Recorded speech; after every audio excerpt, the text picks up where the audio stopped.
Hello, everybody. Welcome back to Starlost Stormridden. I'm Cryolane. I'm the GM. That's the party. Look at them. Actually, you know what? I'm not going to wave fresh. anymore. I just remembered how you ended the last session. I'm still mad at you, actually. What did I do? Yeah, you broke our hearts. Yeah. I'll do it again. That's fair. I'll make it worse.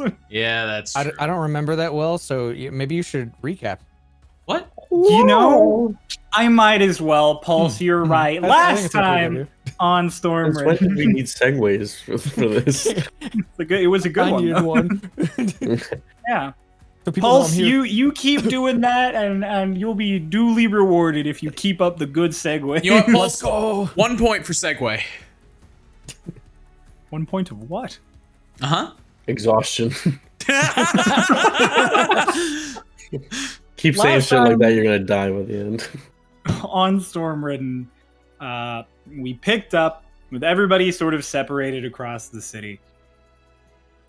Some of you had gone home to get some rest and get things sort of settled after the chaos that was your day. Others headed to the Institute so you could check in on various people and learn new things. But we picked up with Bella, who was wandering around the city through the corridors in the residential district, looking for anyone she could lend a hand to, and finding mostly people who were too far gone to be helped. However, at one point she did bump into a teenage girl who was being helped up by a merchant, traveling merchant. Between the merchant and Bella, the girl was healed, brought back home, and asked Bella to go find her parents. Talking with this merchant, Bella ended up asking if he sold mirrors, as he indicated he was a merchant of mirrors, and he, in fact, sort of after giving Bella some advice, also gave her a deal. 1 silver mirror capable of being used as a component in scrying in exchange for an answer. Bella agreed, but rather than being asked a question and giving the answer in that moment, she looked up to find that the merchant was nowhere to be seen, as a second one of the group has now made a deal with Shang-Di, a mysterious traveling merchant who collects all sorts of things for payment. Meanwhile, at the Institute, Runava arrived with the helmet of a soldier from the Tide Striker who definitely died a completely normal death, and bumped into Lance, promptly giving him all sorts of shit and tricking him into talking into the helmet, while William Black had the other helmet that you guys had recovered. Lance eventually figured it out and left, while Runava went to William Black's office to speak with Arlashna, who was present. The two of them had a conversation about how the Tide Striker saw it, whatever that is referring to from Runava, and about the dangers that implicates. She also asked about spell parry, about Nash's ability to counter spells without using magic. With Arlashna confirming that she's seen that ability before, and the only way you counter it is through sheer martial prowess or overwhelming destructive power. Runava then went on to explain that she wants Adelaide's staff. She wants the ability to control storms and winds, and she is jealous of the crazed captain that attacked the city. And then, as that conversation came to a close, Runava headed out. Bella found the fathers of Callie, the teenage girl who was healed, gave them all of their updated information about her being well, and then took a detour on the way home to inform her that they were well. You all reconvene back at home after Vane takes a quick little detour away from the house and back to briefly speak with Nearly about Adelaide being some form of Tether, similar to him. You guys all eventually have a group talk on the various ways you are sufficient or deficient in combat, and ways all of you can improve and coordinate better in response to everything that happens, leading Vane eventually to have the idea that tomorrow, those of you who are a little bit more intelligent, namely Ritz and Runava, go with him to the Institute. It's a literal stat, Kay. Don't wave your hand like that. I'm sorry, your number's not that big. Stop yelling at me. Fuck you. Fuck you. Stop yelling at me. I'm sorry, I love you. Oh, no response to that one, but I yell at you and I get a response. No, I'm kidding. This is why I yell at you. It's the only time you pay attention to me. Sorry. This took a swift turn. I'm going to go back to the topic at hand. So those of you who are a bit more academic are going to go to the Institute and quote-unquote science the shit out of Tether to try and figure out exactly how some of it functions and how Adelaide might be using some of those abilities. Bella takes this moment to sort of apologize for tunnel visioning Adelaide and Nash, and reveals to all of you a new Giant's Rune that she thought of that came to her, as they often do, for preservation, to preserve. You all sort of end the conversation in a moment of levity, talking about your favorite foods. Then you get your long rest, but it is interrupted, not before it's completed enough for you to rest, but earlier than you'd all like, by Delgado conjoining a meeting for all of the Stormridden that are present in the city at current. You guys join the massive crowd, and he speaks to all of you about how you basically just lost 1 out of every 20 people in the city of Cloudbreach, including Alex, the member of Squad 12 who was good friends with Bella, and who, at some point during the day's events, lost her life. As well as Cersei Alano, who is now in a coma after trying to block the shot from the railgun, and Astera Darling, the person who would run the Merchant Guild in her place, who died in that very same shot. You all have a moment to sort of sit on this knowledge, as Delgado then promptly lies to the entire crowd and says that you guys thoroughly beat the Tide Striker and forced her to retreat. A lie that he asks Vane to make truthful one day. In that moment of sort of uplifting pain and crushing defeat, you all decide to start your day. And that's where we ended the session. So we are going to pick right up. Still there in that moment. It is cold in the morning. Bella, you are sort of on a knee with Escatal giving you a hug after everything happened with Squad 12. Vane, you've walked back over to the group. After talking away. to Delgado, I was like, I told them what I was gonna go do today, and I know that I've got a lot of stuff to pick up before then. Oh, okay. Then you head out. Vane leaves. So, the other 3 of you, what are you up to in this moment?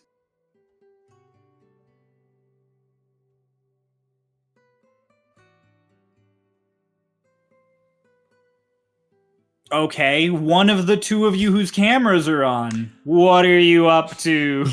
Pick something. Pretend. We both Play went. pretend. We're here to play pretend. Stop yelling at me! You're putting a lot of pressure I on am me not right now, here. Cryo.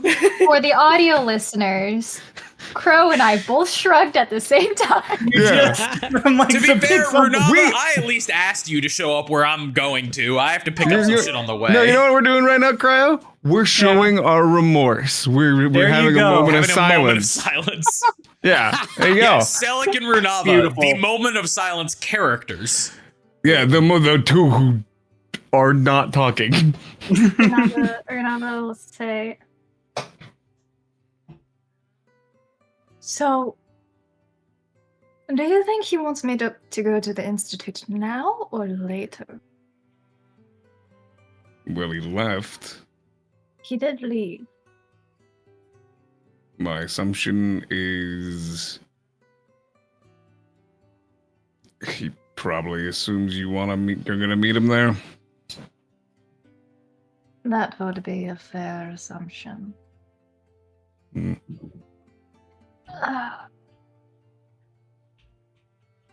Question: answer.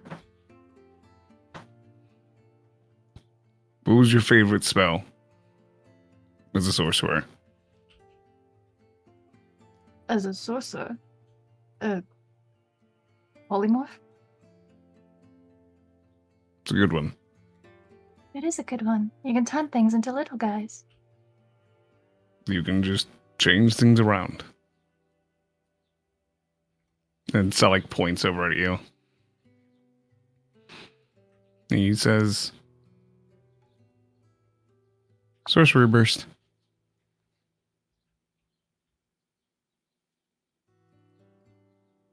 Message. Were you It's also a good spell. sorcerer at one point in time? It's just it seems like a fun spell.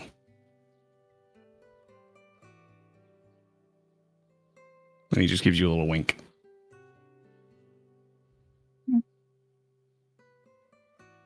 Interesting. That would explain the surprise.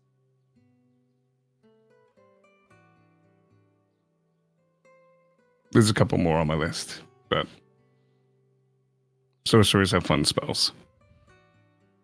And ways to change them. That's what's And my ways favorite to part. change the battlefield.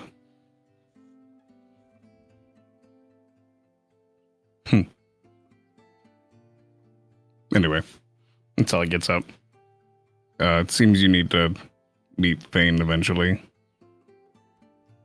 I'm gonna go with Bella. Right. She, out of all of us, probably needs the support the most. Yeah. If you think of any other ones you like, let me know. Well, I do enjoy Twin Spell, but that's not exactly a spell. It's okay. It's okay because you like it. Twin spell always seemed very cool. It is. Alright, I'll catch you. I'll head off. Okay. I imagine there had been a moment, but in my head I just imagined this scene like picking up exactly where we left off, where Bella just fell to the ground crying over realizing she lost one of her best friends, and it cuts to Renava just, do I really have to go to jury duty? Like, is it like a law? Don't want to. Hey, I'm man. like 10 feet away, sobbing on the floor.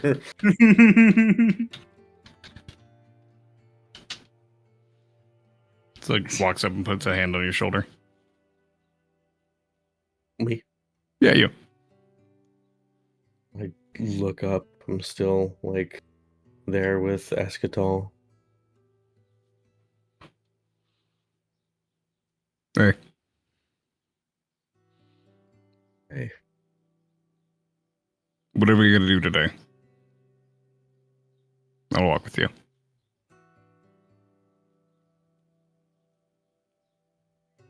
Okay.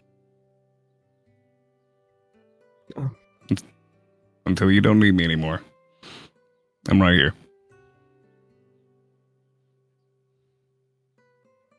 Can I catch up with you in just a sec?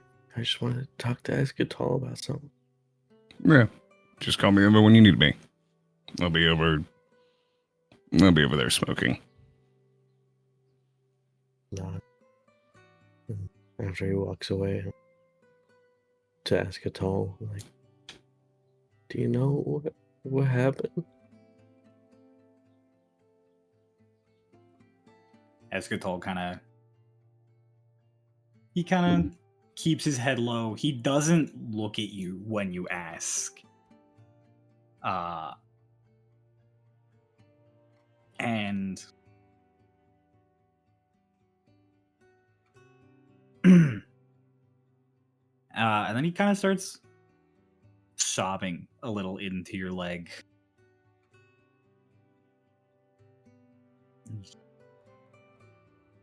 We were at the lighthouse. We helped people get there. We fought off a bunch of people in that armor.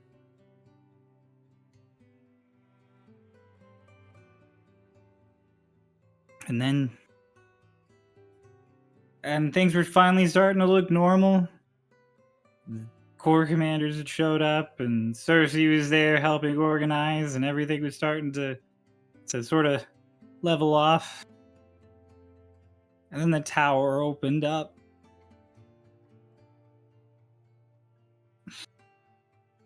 Yeah, that he just kind of starts to cry. And before he can sort of organize himself to speak again, Samuel, sitting nearby, just...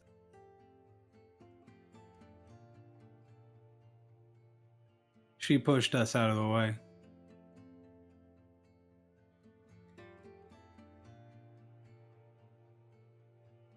She was big enough that she could throw us far enough that we just got hit by a shockwave.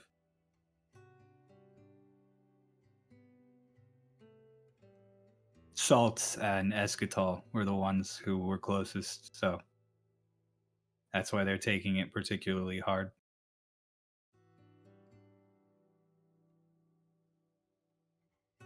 Friedman and I weren't even there.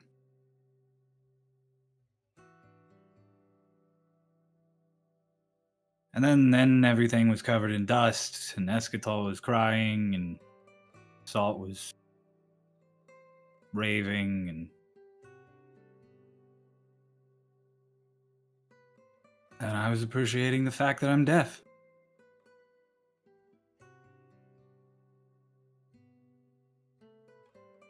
Just stares forward again.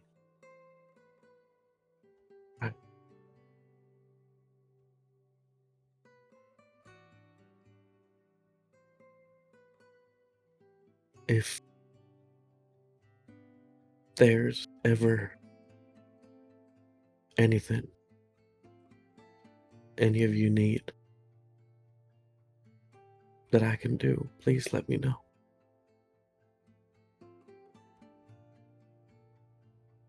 Thanks, Belle. I'm sorry that Salt was mean to you. I think she's kind of sad. It's okay. People process in different ways. She doesn't have to be such a bitch about it.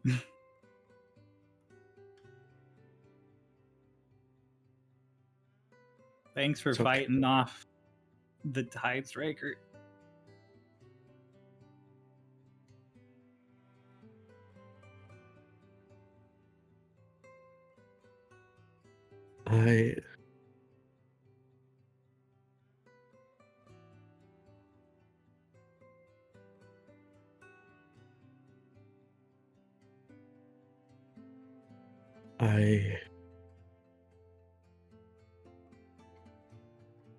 A lot of things happened yesterday. And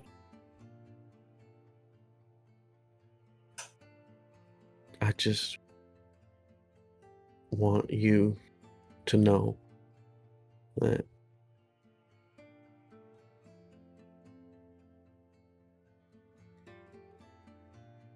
I mean, first of all, obviously, I know as much as you know. We're never going to forget her. But I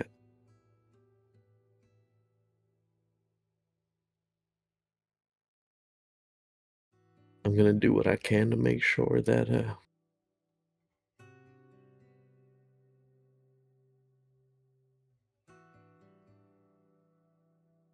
no one else has to feel this way ever again.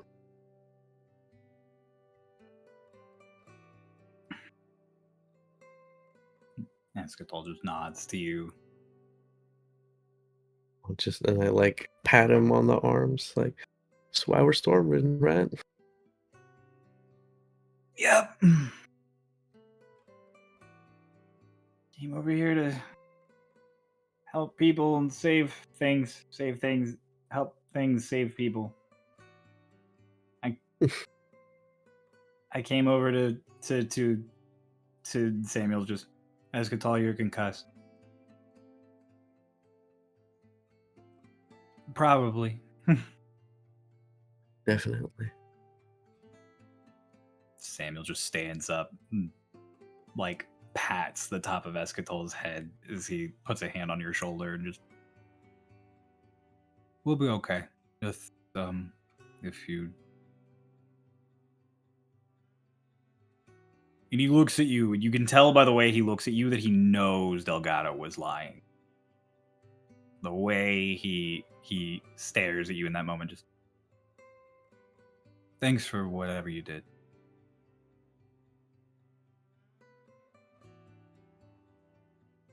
I know you did your best.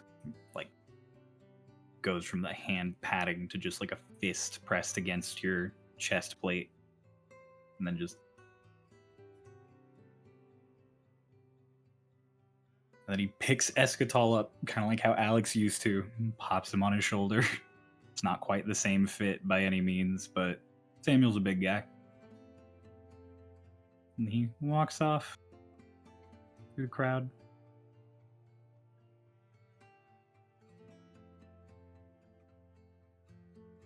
We'll get up. Oops. Is Friedman still here, or did he leave? He ran off after Salt. That's it.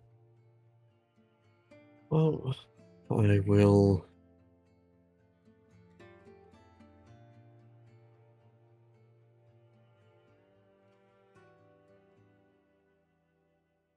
I'll head over to where Celic's waiting for me. Okay.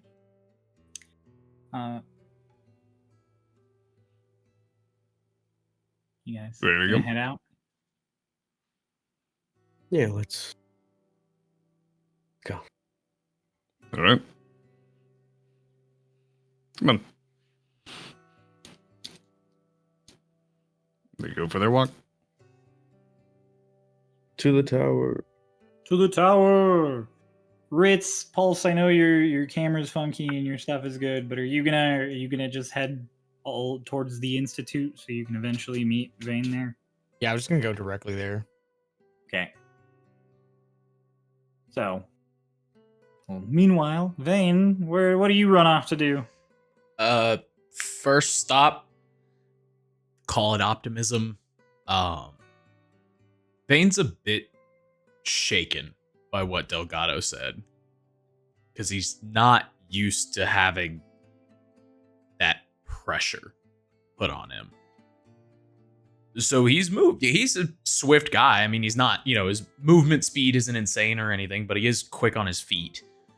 So he's just kind of weaving in and out of the dispersing crowd and everything else as he heads to a florist, which he's 90% sure will be devoid of flowers on a day like this. Or a botanist, As you come I guess. into the cordways, it's a ghost town. Like, nothing's open. Yeah. Anything that's not damaged is closed. Anything that is damaged is closed. You pass Nearly's and it's open but dead. The all house looks like it's half open, probably because the other half of it is roped off from damage. All in all, it looks like everywhere is just shut down. You do see, and this is going to fill so many of you with relief, Mephi struggling with a push broom to clear glass out of her shop. Lord above. Kay is like, ah, Thank you. damn, Ian's never gonna let me live it down. Vane, as he's going, like, stops and is like, turns and he's like, "Hi, Mephi. Hello. Need help?" If you are here for stuff, Mephi does not have stuff. Mephi has lots of broken glass. I can help for a few minutes before I got a meeting with Mr. Black, if you want help. Mephi cannot pay you. Mephi will need all of the money to replace all of the broken glass. You know what? Fuck it. Cryo, can I take a glance to see if she has any sort of small little plant that is just like I could exchange for labor, basically? Yeah, Succulent or any. Oh, I put away my Vane dice for once. Dare you? How dare you forsake them like this? 18 plus 2. Dirty 20. 18 plus 2, dirty 20. Mephi is, you look through, especially with the shop sort of in disarray, you do see in the back there is like a little table with floral stuff set up. You get the idea that she probably uses most of it to make potions or various things. But there are flowers and succulents and stuff back there. How about a deal then? I can take one of the succulents that you don't need, or at least need the least, and I'll help you clean up. Looks back at it and looks at you and then just... Does young man know how to use broom? Young man spent a long time working with bar hands, so yeah. Okay. I don't want glass outside. Push it all in corner, and Mephi will use something to melt it all into block of glass. Can do. Waddling over to her little table. You spend the next, 20 or 30 minutes just getting every bit of broken glass in the shop onto Mephi's floor and then swept into a corner. Yeah. And she just walks up to it with a potion and she just bonk over the top of it. And it all starts to just kind of steam and smoke. And she's like, oh, you'll want to back up. Fumes are bad for lungs and kidneys. Oh. And throat and brain. They're Don't bad for breathe me. this in. Got it. Yes. And you watch as this pile of glass essentially just boils and melts in upon itself until there is just a slab of glass. Shit. And once it finally stops smoking, the kind of smoke that you think even Celic might hack up if he breathed it in, Mephi just walks over really casually and whacks it once with her tail, and it just breaks into 4 chunks. She picks one up and just, there we go, slag glass. Impressive. Mephi sell to some artisan they use. She trade for bottles, maybe. No, Mephi have extra bottles. Oh,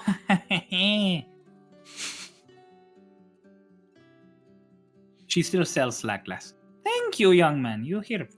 She goes over. She struggles to climb up onto a stool and just hands you a little succulent. All right. Thank you. He's good for a lotion. That's what Mephi make with it. Oh. Mm-hmm. Here, I thought it just looked pretty. Oh, well, it look like plant. Is plants pretty to you? I'll say so.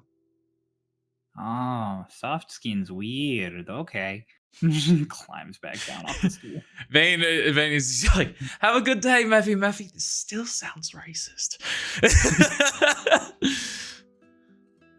You head out with your freshly acquired succulent. And I am returning to the All House in real hopes that I do not have to mourn somebody else. As you enter the All House, there's no sign of Susie anywhere.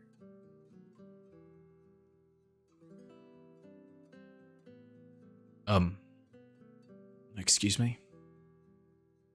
Grab a worker who just... Hello? Hi. I just want to check on my friend.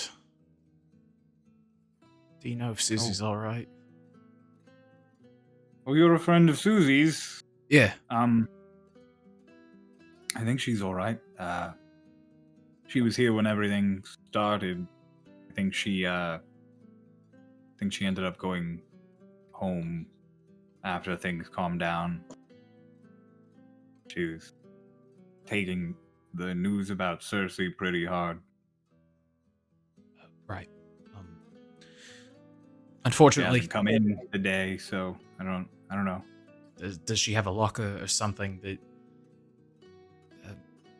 station that would belong to her? No. She usually works at that counter. Is Okay, there something I can do for you? And he's like, flowers are harder to kill. So is Cersei. Just tell her it's from Vayne and that I'm glad she's alright. He just takes the succulent from you really gently and just, yeah, can do that for you. Thank you. I've got a meeting to... I need to buy teas, because now I owe a favor to William Black as well. You owe a favor to William Black? Yeah. Well, I'm about to. The good tea is this way.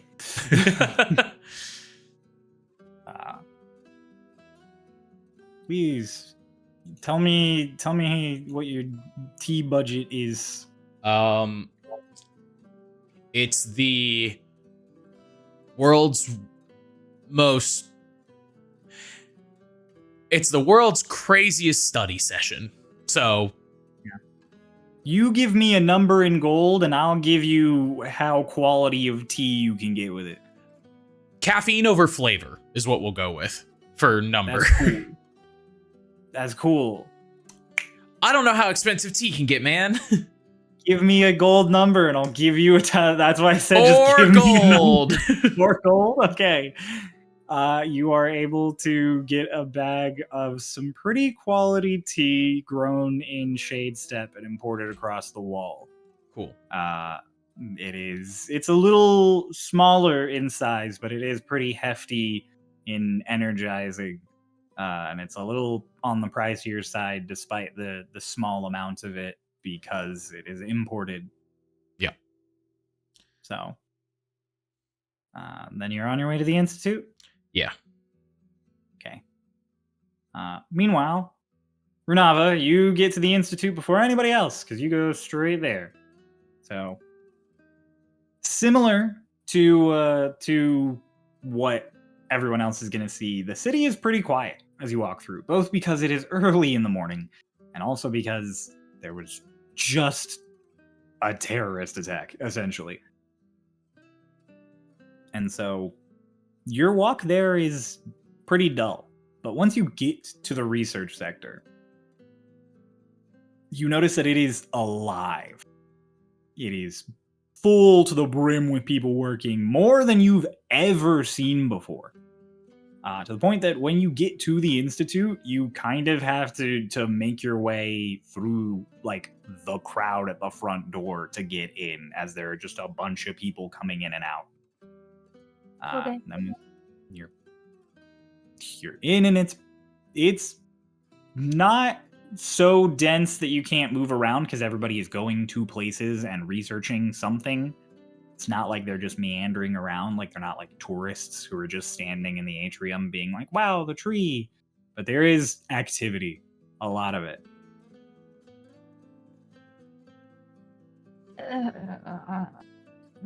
Is the front desk area busy? It's got a few people there, but again, because most of these people know where they're going, it has, like, you're not gonna have to, like, wait in a line or fight with people to talk to anyone. Fuck it, I'm just gonna go to William Black's office.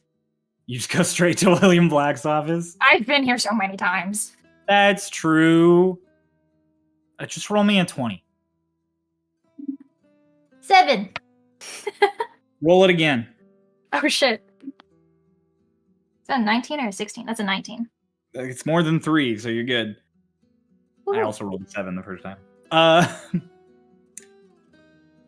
You are able to get to William Black's office without any real difficulty or bumping into anyone who questions exactly what you're doing here. At one point, you definitely walk past a guard who gives you a long look and then recognizes that you've been here before, and so just kind of lets you pass. Give him a nod of acknowledgement. And you get to his office just fine. His little office / lecture hall. And the door is, you don't really need to knock because it is cracked open about a third of the way when you get there. You lean in. There are people at desks around the space. You knock anyway. Yeah. You do a little boom boom, and a few of the people look up. One of the people who doesn't look up is William Black, who is in a corner with just a book open. He's going a mile a minute on his blackboard with a piece of chalk and a book open in front of him. On his William Blackboard. Yeah, exactly. His William Blackboard. But that assistant of his who you've encountered before, a gentleman by the name of Dane, no relation to the other gentleman by the name of Dane who you guys murdered. Yeah, no relation. He's alive. Yeah, exactly. That's just a lovely case of Cryo named a bunch of NPCs all in one sitting and thought, hey, the name Dane is cool. And then 20 minutes later thought, hey, the name Dane is cool. Why haven't I used that yet? Oh boy, a time knife. But yeah, you see him kind of near the door, recognize you, and just be like, Make my way in. He's in another realm when he gets like this. Is this a bad time? I think he's doing some sort of research into the various information you all got him yesterday. He came back this morning after having a proper rest in his home, something that happens once every, quarter of the year, and then just began this. This is the 3rd blackboard. He fills them up, has someone copy down everything he wrote, and starts on the next one. Is that why there's just Yes. gestures at the other people? They're all helping, quote unquote. I think they're all just trying to keep up. Right. Well, Vane and Ritz should be here, and I believe Vane wants to research similar things. Please, allow me. Takes a delicate. Alright. Walks over real quiet, calmly. Lord Black, would you like another cup of tea? Uh-huh. Would you like me to put sugar in this one? Uh-huh. Extra cream. Whatever you think is best, Dane. Hot sauce. Sure. I say the venom of a deadly adder would apply a nice bit of numbing to the tongue. You know what's best, Dane? Turns back to Runava, just like a seat. Does he still take the cup? Would you like a cup with your tea? Like, would you like it all in a cup, or shall I just sort of have it about for you on the floor? I think a mug like normal is fine. Takes a piece of paper off the desk, rolls it up, and just ah. Hello, Runava. Hello. When did you get here? About 3 minutes ago.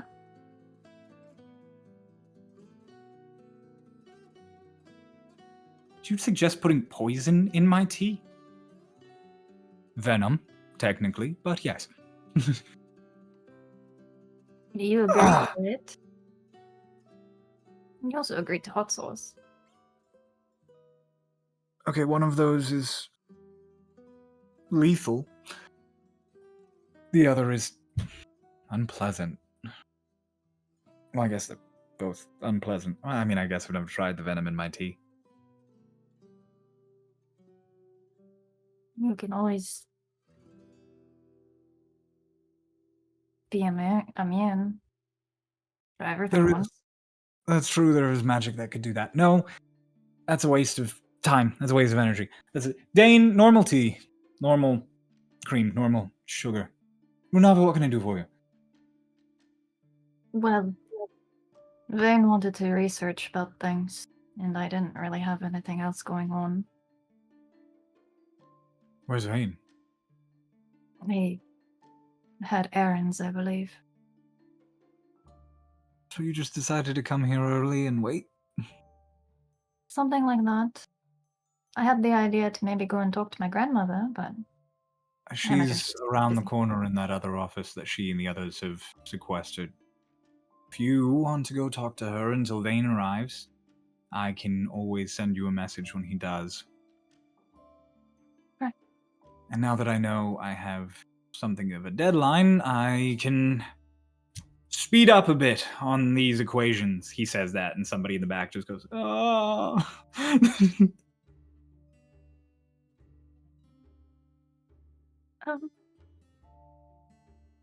Right. I'm doing math regarding the conductivity of Arite now that I've got a few samples of it and have seen it used to transmit creatures through lightning. Right. Well, I believe Vane wants to talk about what the Tide Striker is capable of doing. So, Perfect. I would could love a be breakdown. related. The spear. I would also love to see that spear. Does Lady Drenus still have it? Yes. Perfect. Then She's not coming. shit. One moment. Bella, you and Celic walking down the road. All of a sudden in your head, you just get... Lady Drenus, this is William Black. I'm Just like put a reaching hand out on Celic's shoulder, stop him. to ask if you have any intent to come to the Institute today. I'd greatly like to see that Arite spear.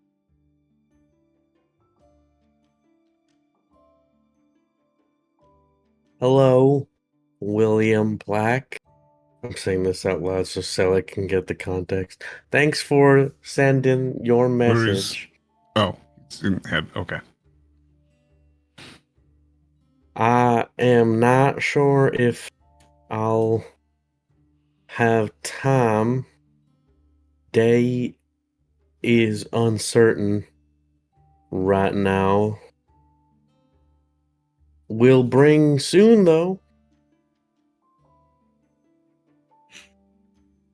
Now you just see William kind of scrunch his face and then just again, and Bella, you just get, if you have no time today, I'll send someone to fetch it or ask your commander grab it. Thank you for your assistance. Of course. Also, selfish question. Is there any chance I'd be able to keep it after research is done? You don't have to send back. You get to send back almost immediately. I'll see what I can do. Thank you, Mr. Black. I appreciate your help and everything you do for us and our squad, and I'm sure you're helping us right now. William just... She's so polite. She's really quite polite. He paid for 25 words. I'm giving him 25 words. No, that's fair. Yeah, so if you want to go see you, grandmother. If whenever Vane gets here, I'll send someone for you, or a book will float into the room that will... I don't know. I'll do something. I'll let you know. I have unseen servants and messages and sendings. There's some way you'll find out. Right. Forgive Right. me, I'm incredibly both distracted and hyper-focused, so... Can I take a look at his math equations real quick? Yeah, sure. Are they all correct? You can make me an Arcana check. 28. Math is the ultimate matter. As far as you can tell, the various equations seem accurate for sort of the influence of magic on material objects. Your head kind of starts to hurt looking at all of them because you've never been crazy about this kind of thing. But you are able to notice that it seems like he's focusing really hard on specifically how lightning would affect the material and the energy it can produce versus just raw magical potential, which would be a different equation. Lore Master, something for you to ponder about. Have all three of your blackboards been about lightning specifically? Oh, yes. I'll give you something else to ponder about. Just magical potential would be a different equation. Entirely. The Yes. speed of casting, the amount of magic put into it, the arcana behind it all would be different. As well as the force it would exude. Exactly. Thank you very much, Runava. I have several more blackboards I have to finish before Vane arrives. Then you hear that dude in the back again, just, come on! If you know any sort of illusion magic, that's an easier way to remember. Oh no, it's a very easy way to remember. I have an excellent memory. It's much faster to have people transcribe this and then have me edit it than it is to have me enter it all manually. Right. Hmm. Good luck, then. Plus, between you and me, it gives them something to do, which I think is helpful to them right now. Except for Jacques. I think Jacques is quite bothered, but him complaining is kind of entertaining to me, which I need right now. So, Right. Well, you'll still be having somebody complain once we all gather. oh, I do not have the brains for this. looks at the board of equations you just subtly corrected, looks back at you and just, you don't? No. All right, whatever you say. See you Maybe briefly. I may be intelligent, doesn't mean I want to. Can't wrap my head around that, but maybe that's just because I'm quite the opposite. Not the complete opposite. I am intelligent, I think. You think? I just gesture at the blackboard. Math is just remembering formulas and putting things in the right place. It's like a puzzle, really. Gross. What? You just say gross, and he literally just what? And you leave. He's like flabbergasted. He's like, "What do you mean?" All right, and then he just goes back to it. Meanwhile, once more, Bella, Celic. You two, after that lovely messaging from William Black, you guys head to the Apropos Tower. You know presumably Delgado is going to be from his indication previously. Yeah. He can't be significantly farther ahead of you because he left the group only like 4 or 5 minutes before you guys got up and started walking. Mhm. So, as you get to the tower, you, for the first time, notice multiple guards along the bridge, along Bridge 2 to the apropos tower. There are some on the side of the cliffs, there are a couple in the middle, and there are a few more at the tower. He was not kidding when he said effective immediately there were going to be significantly more guard posts. So there are Stormridden swarming all over this place, making sure it's secure. What's 2 more as you guys enter in and see a bunch of resources being sort of organized and stocked, like the towers being sort of D-Day prepped, essentially. And Bella, play rollies with me. Okay. Cocked. 10. 4. So, you see Delgado. He stopped briefly to look over a manifest, and he is just now walking towards the lifts. So he has not yet gone up to his office as you guys walk in.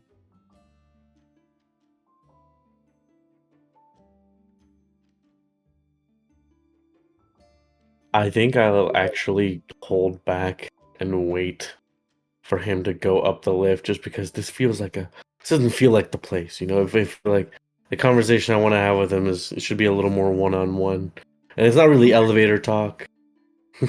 I'll let him go up, and then I'll follow he goes after. up the lift when it comes along. So you and Celic just watch from a distance as he steps in and then just.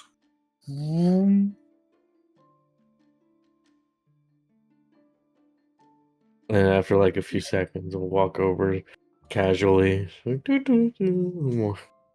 call the elevator. Hit the button. The second lift comes and just. All right. As you step in, you try and hit any of the buttons, and it won't work. As you tap the buttons, there's that little stone panel next to it that kind of hums every time. And you remember seeing Lance and Delgado both hold their hand to it until it gave them a nice little green light. And then it revealed that hidden button before. But now it seems like it is just asking for response for any of them.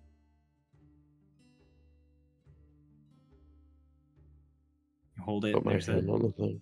there's an audible little bring, and all the buttons light up. You can use all of them. The secret button doesn't appear for you, but Offices.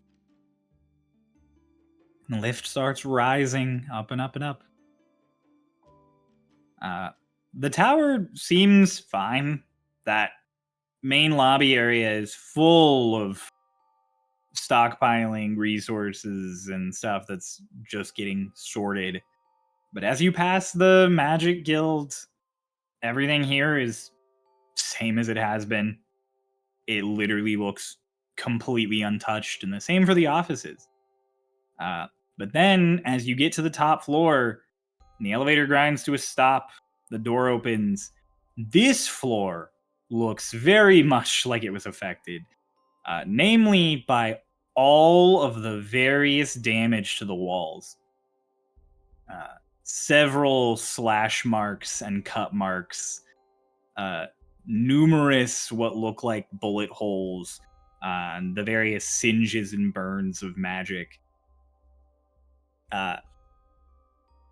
You in particular, given your extremely close proximity to the whole situation, as you walk up and look at the stairs that you know lead up sort of to the gun, that you can kind of see partially into that chamber that houses it, you see the sort of maelstrom of cuts left in everything that you know is Nash, from whatever that ability he used against all of you is. There's no other way somebody could have so cleanly and precisely sliced through solid marble in such rapid succession.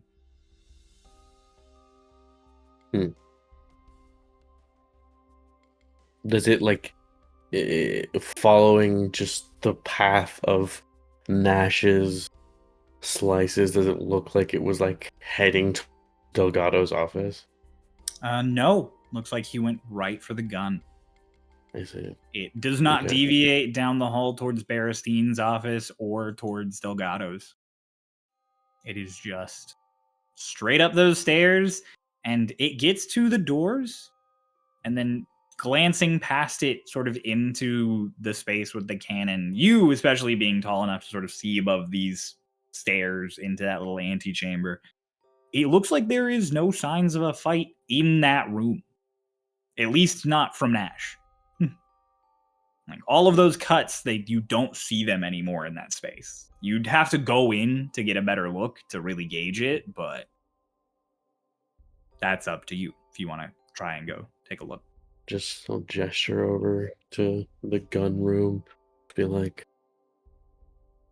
Alak told me that they ate everyone who was in there when they were firing the gun.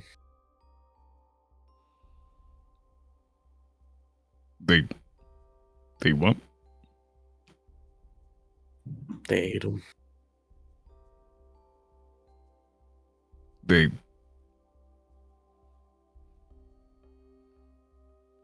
Am I missing something here?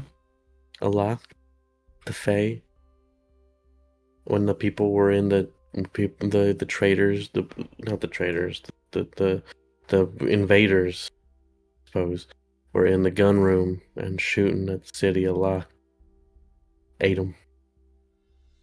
Ate them all, whole room. That's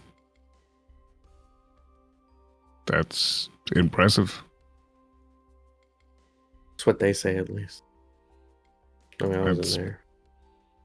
That's actually very impressive. Yeah.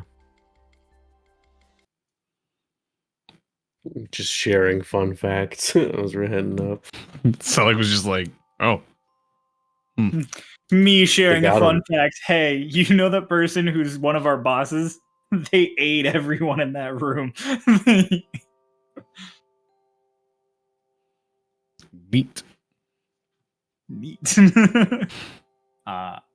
You head over to Delgado's office. There was a guard at the top of the elevator, and there's another one at the door to the gun room, but there is not one to Delgado's office. I'll go to the door and knock.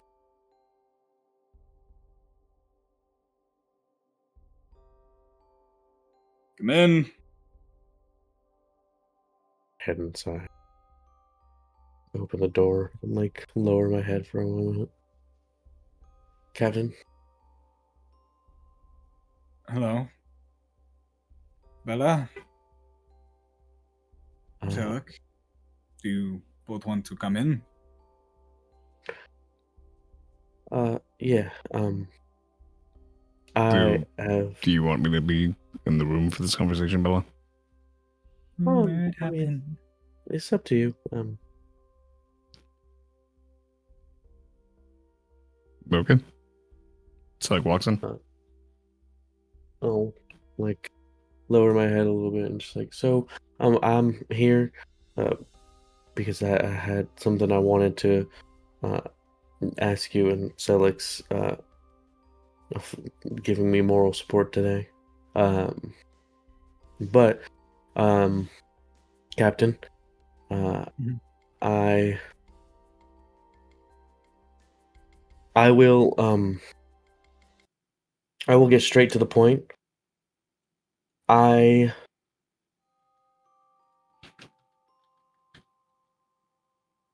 like everybody in the city yesterday.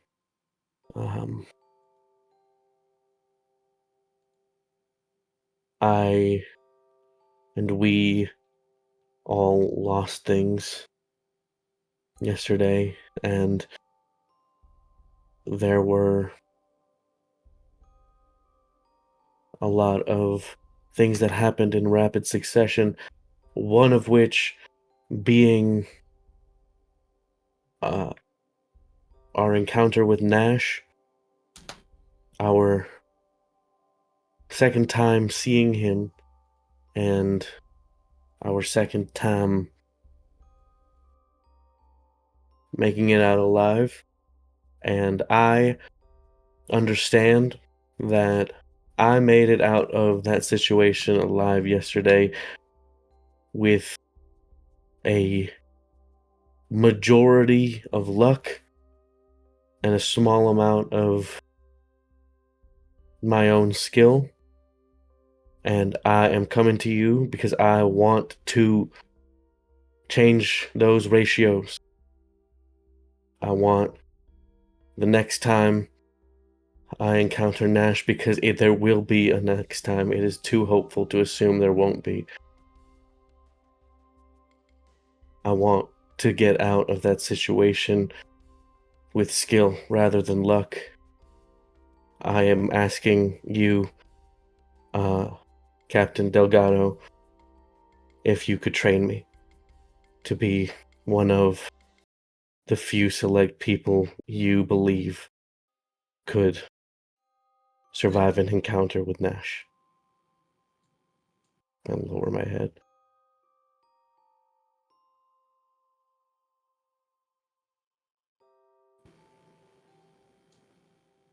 Just puts his quill down from everything he was writing. Sits up a little straighter and just...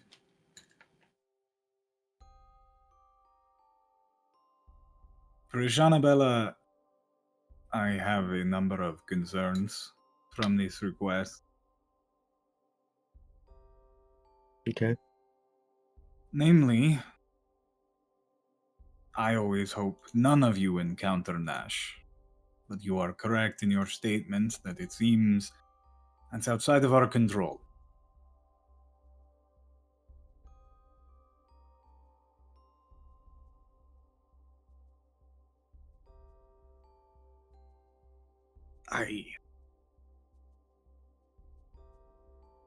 The kind of training Nash and I went through was rigorous and violent and took a huge chunk of our lives.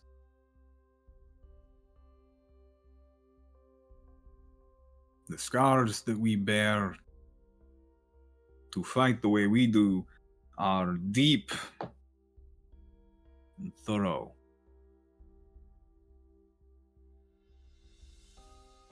The kind of training you go through is not something you do passively in your time off.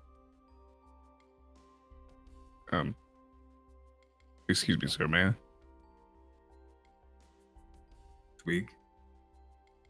We've encountered Nash twice. And with that, we'll probably encounter him again. And that you say the training you've gone through has left deep, deep scars on both of you. If we're not ready, we'll be lucky if we have scars. We'll be lucky if those wounds heal.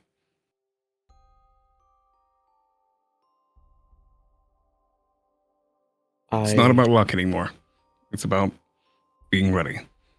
I do not make this request lightly.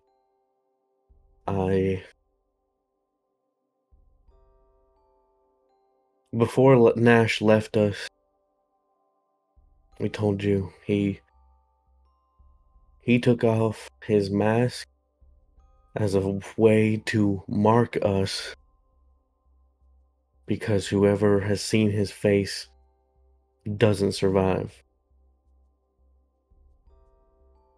So that tells me and my squad, my friends, are not safe until he is dead. So, even if it means taking on deep scars, And I, like, my eyes slightly drift to scar or where my arm was severed, and just, I am willing to take those risks, sir.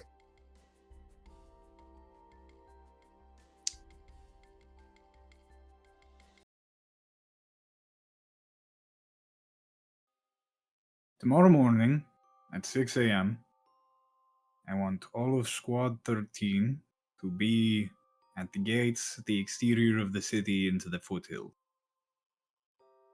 I understand your request was just for you, but it will be beneficial for all of you to at least see the start of the journey together.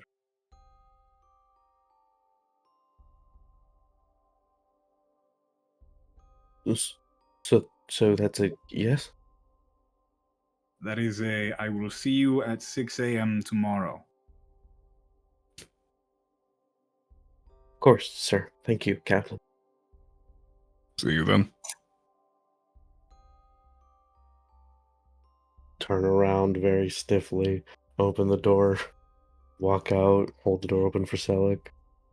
Thanks, Before fella. you close the door, Delgado, just take a long moment when you're out in that hallway to see exactly the kind of scars Nash can inflict. We'll do so. Right. Close the door. Oh. Okay. Hey. Well, Good job. right. Rich probably is not going to be happy about that. But, Why? well, he said that was like the first thing he told us on like the first day where we woke him up. We used to never wake him up. And now we're waking him up at really early 2 days in a row. He said don't wake him up. But we can tell him to go to bed early tonight so that he wakes up on his own. Suppose, yeah. I know that Ritz probably... There's not even a probability in this. Ritz wants to see this happen. If it means that you'll get stronger, Ritz's pursuit is for his own strength, but I know he cares about others. So if you tell him that it's so that you can get stronger, Ritz will support you. Right. You did good. Thanks. So, what did you want to go to the Oculi next? Yeah, I want to talk to Telta and see what's going on with these cards. And then the rest of the day, it's up for the rest of the day. That's what I'll say. Right.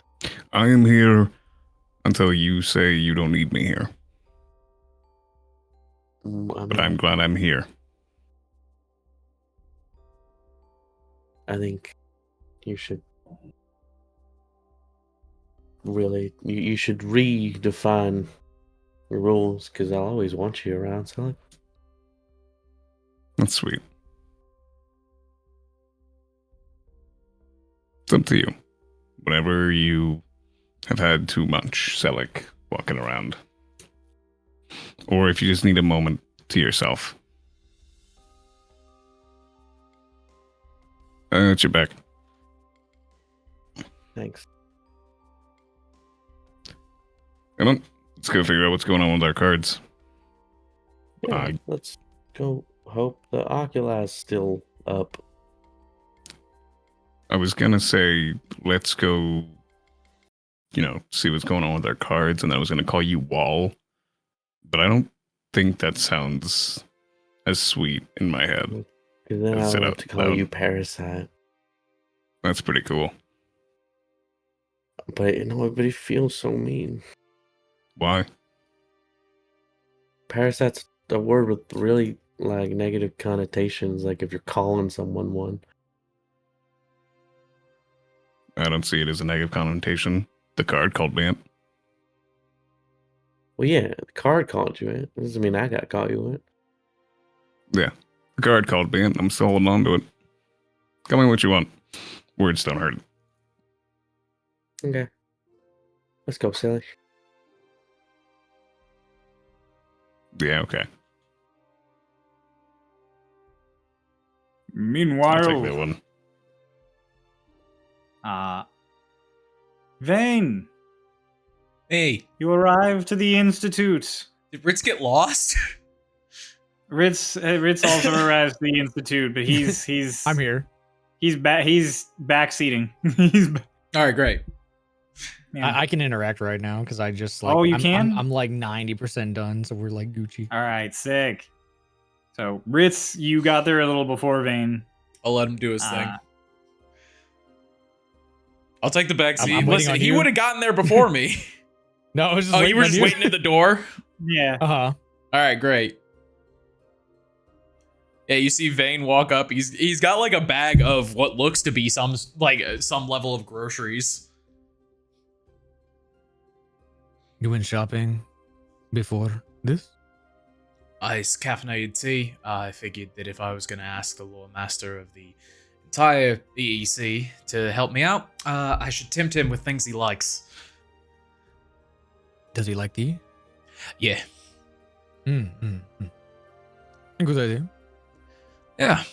So now all we got to do is grab our favorite little. We've got to grab Lonnie, and then we'll head to grab Will. Because we're gonna need her area of expertise as well.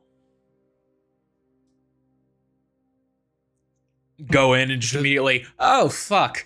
Just doing the bustling.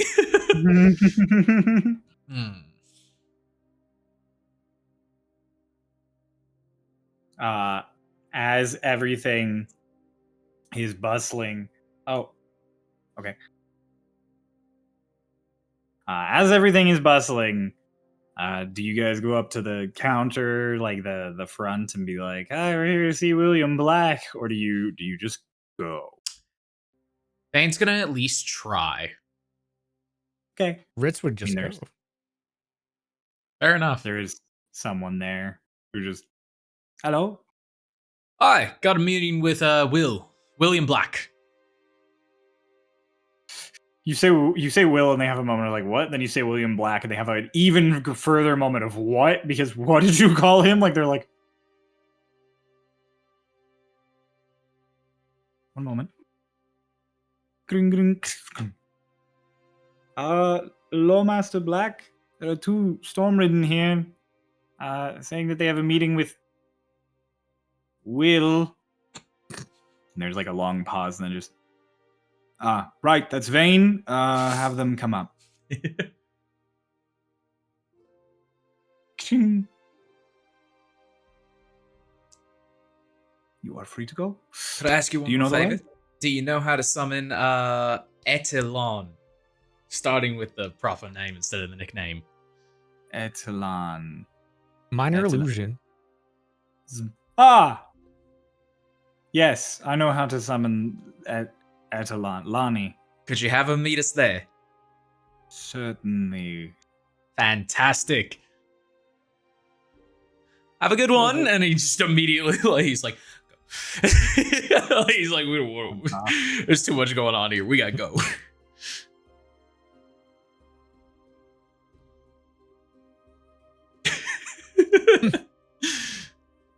And you guys head up the stairs to go see William Black. You head into his office, and he is literally like doing the final. He's on the bit other side of the blackboard. He's at the bottom right corner of the third of his 3 blackboards, just doing the last little bit, and just like, there we are. Turn it back Bravo! to the 3 people who are there. Just, thank you. Go on. I'll just start writing. So, Runava told me that you had some sort of intent today, something you Yeah. wanted to.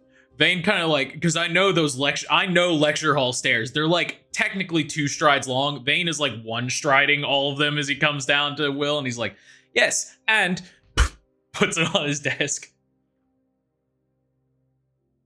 What is it? For you.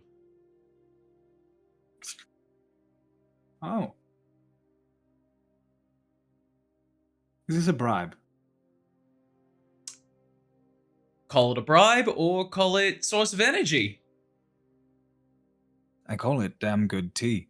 All right. I was curious enough that I wasn't going to need any other incentive to do this, but I do appreciate a good cup. So, Good gesture of faith, then. excellent gesture of good faith. What is it that we are going to be studying? Vane just kind of like waits for a second till the final one like slips out, and it's just, I know what Adelaide is. Right. And that would be what, precisely? And he walks over and picks up a piece of chalk, and he's like, picks up his dagger and just fucking bashes it into dust real quick and scrapes some of it into the back of his dagger, and then shakes it up. Right. It's like, so what she is like me, but worse. And it just immediately, he's like, I'm like, you can have 3 seconds. I don't know if that's all already copied down. It just cleans off with the snap of his fingers. Beautiful. And he just, he like writes out Tether. He crushed up the chalk dust into the water in his Chalk spray. Yeah, because it functions way better for him. He looks at you, spray paint out the word Teddy area on the blackboard, and is just like, I want to look at that before you leave. Pointing at your knife. It was a It's gift. very, very interesting. It was. It's all mechanical too. Well, not almost, except the color. Color. All right.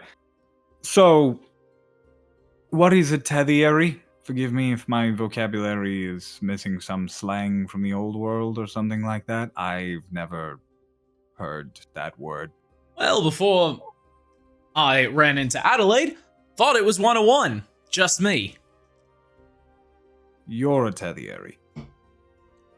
I mean, have you ever seen any other magic? Your weird magic. Your weird magic is tediary. That's what it's called. That's what I call it.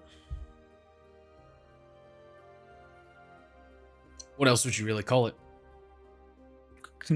Dane. Dane just...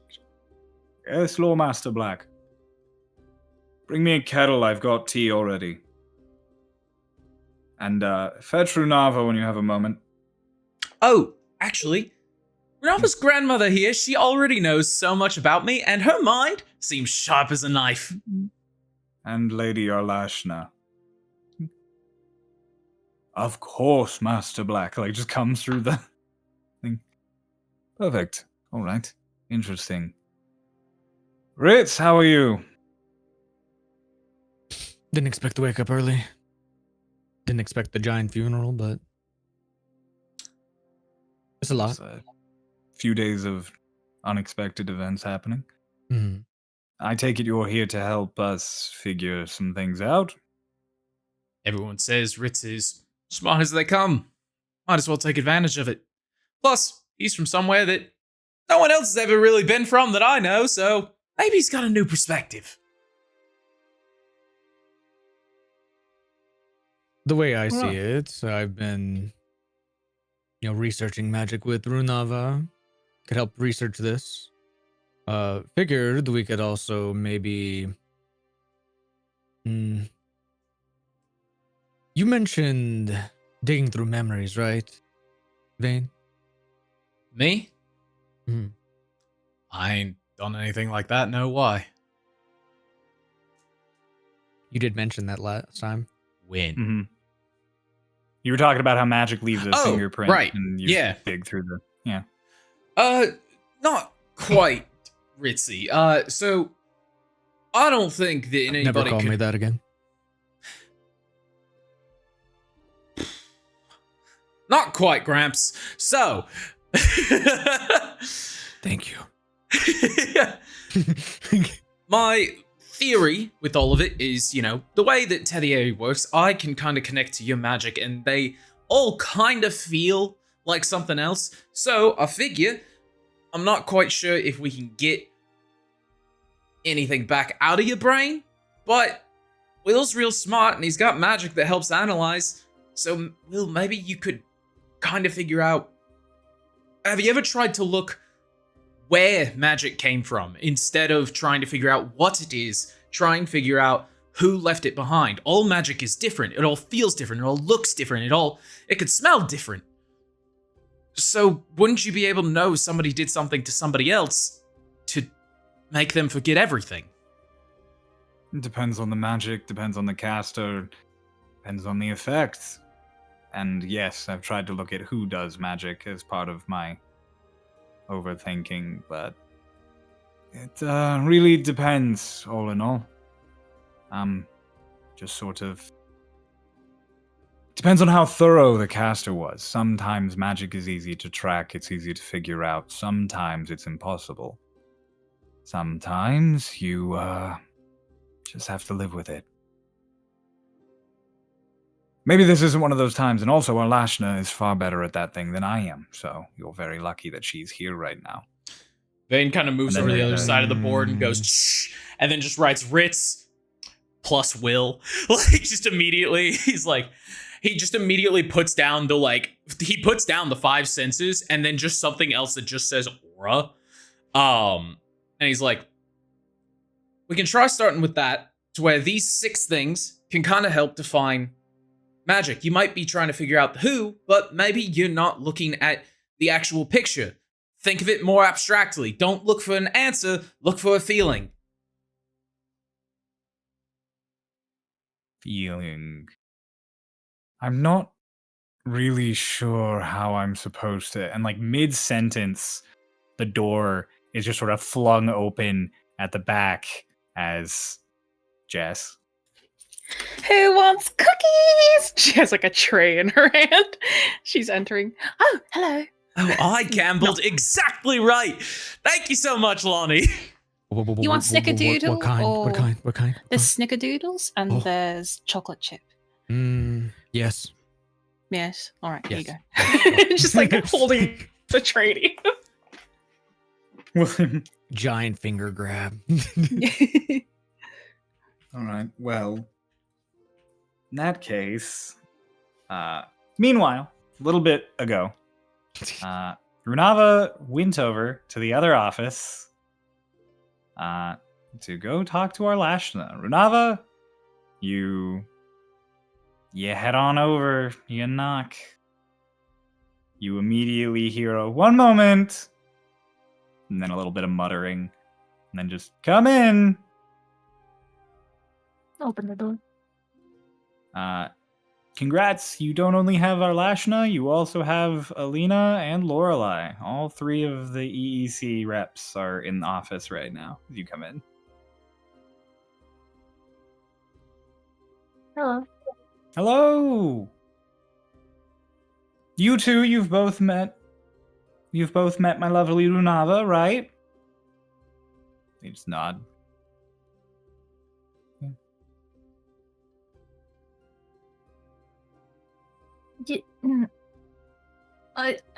Actually, this might be a good time to ask.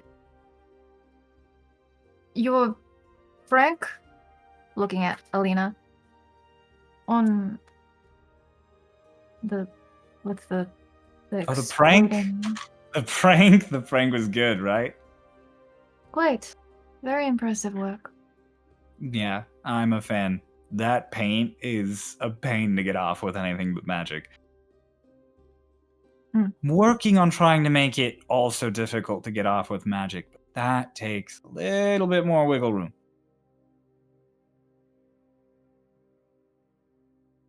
Makes sense. Alchemical is pretty different compared to magic unless you decide to add magic to it. Yeah, it's always such a pain to add magic to my alchemy. I guess it's because I'm not that great of a caster, but, you know. Are you not the... What was it called? Archmage? Archmage, yes, I'm the Archmage of Twingtania. Twingtania doesn't have that many great casters, so being the number 1 there, not that difficult, actually. You'd be surprised. Right.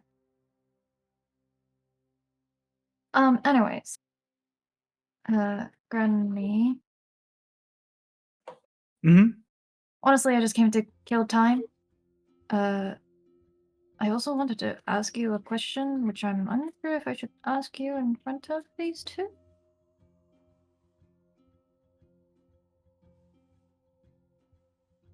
Yes. Wait a moment. Cast some kind of spell, and you just see Alina just silence got cast, so she cannot speak or hear anything. Just, there you go. She would listen, and you go talk. I wanted to ask you what exactly your concern with Tucker was. You want to know what my concern with Tucker is? You seem particularly worried about him? I didn't want to ask in the moment. I figured it wasn't anything I should pry into, but then I thought about it more and decided that I am kind of interested. Runava, I don't think you've ever asked me a personal question. Like in all of the years I've known you now, I don't think you've ever once asked me a personal question. I suppose not. Sometimes you ask me questions as they relate to you and I, or you've asked me before if I enjoy one thing or another, but you've never asked about my personal life.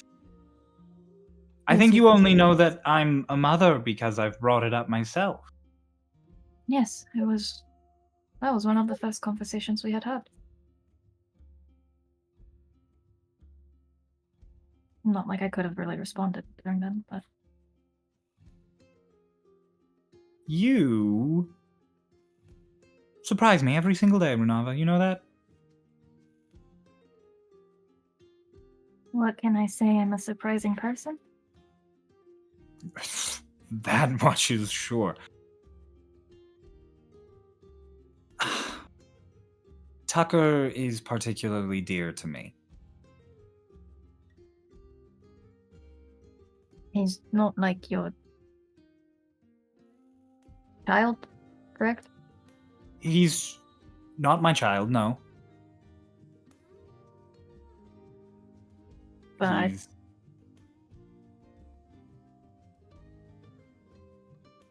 He's not my child. But he is like my child. Because he is my child's child. To most, I am grandmother by title. To Tucker, I am grandmother by blood. Tucker is half Archfey. I had that thought, and I wasn't sure how to verify it. That's very interesting. That's all right. I am certain you would not verify it from him. After all, he hardly knows himself, but He hardly knows. well, he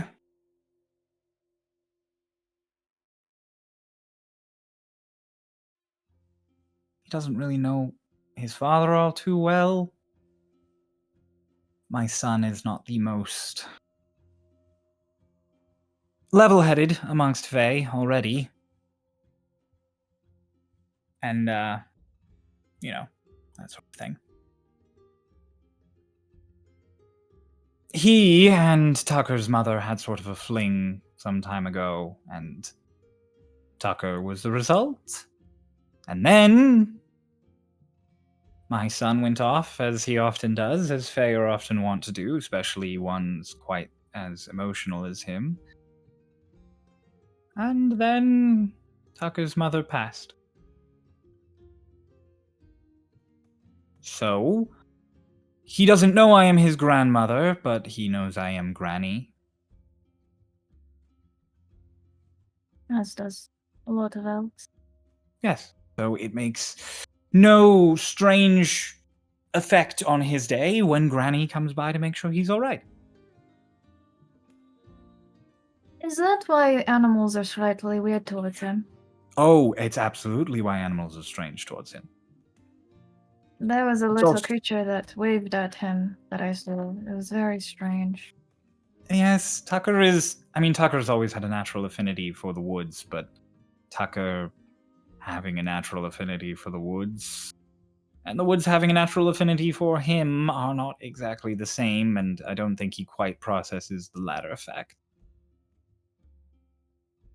He knows that he is of relation to Faye in some manner, I just don't think he knows quite to what extent. You ever plan to tell him? Not particularly, no. Alright. I really wanted to lie just now and say yes, at some point I think I'll tell him, but that's not true. I really think I'll take this one to one of our graves. Probably his first, because he is only partially Fae. Oh, that's very sad. That makes me very sad to say. It is how it is for long-lived races. Yes, suppose it is. She kind of glances over at Lorelei, who's just kind of kicking her feet at the desk, definitely pretending she's not listening. And then she looks over at Alina, who is just like,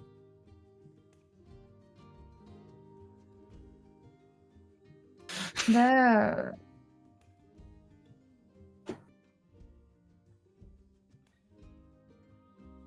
she waves a hand and the silence goes away. Just, both of you can relax. Runava knows how to keep a secret. Alina just, what? What do you mean relax? I'm relaxed.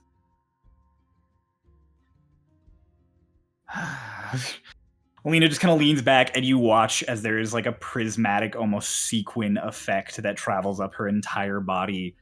And a completely different woman is sitting there.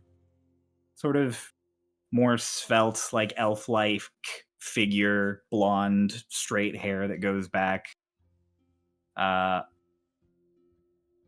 Just like the cockiest grin on her face. Just, Runava, this is Vala. She is not the Archmage of Twinktania. She is the head alchemist of Twinktania. She is also quite long-lived, though not quite as long as me. Vala just, Interesting. okay, don't have to rub it in. Asshole. See, I figured there were some things that were not adding up. The Archmage of whatever Twictanian is. Country, correct? It's a country, yes. The Archmage of Twictania of the country, and they dabble in very fine alchemy. Yeah. Someone wasn't great at putting up that little barrier in her personal decisions. Isn't that right, Vala? Vala just, I like pranks. And I'm good at them. And I'm good at alchemy. To be fair, it wasn't my idea to pretend to be the Archmage. Someone else thought that would be funny, and points at Lorelei, who just, I mean, it was. It was funny. It has been funny. This whole thing has been so funny. Yeah? It's going to be real funny when Arlashna outs your name, huh? No, don't do that, please. Just to Arlashna. Darling, come on, stretch.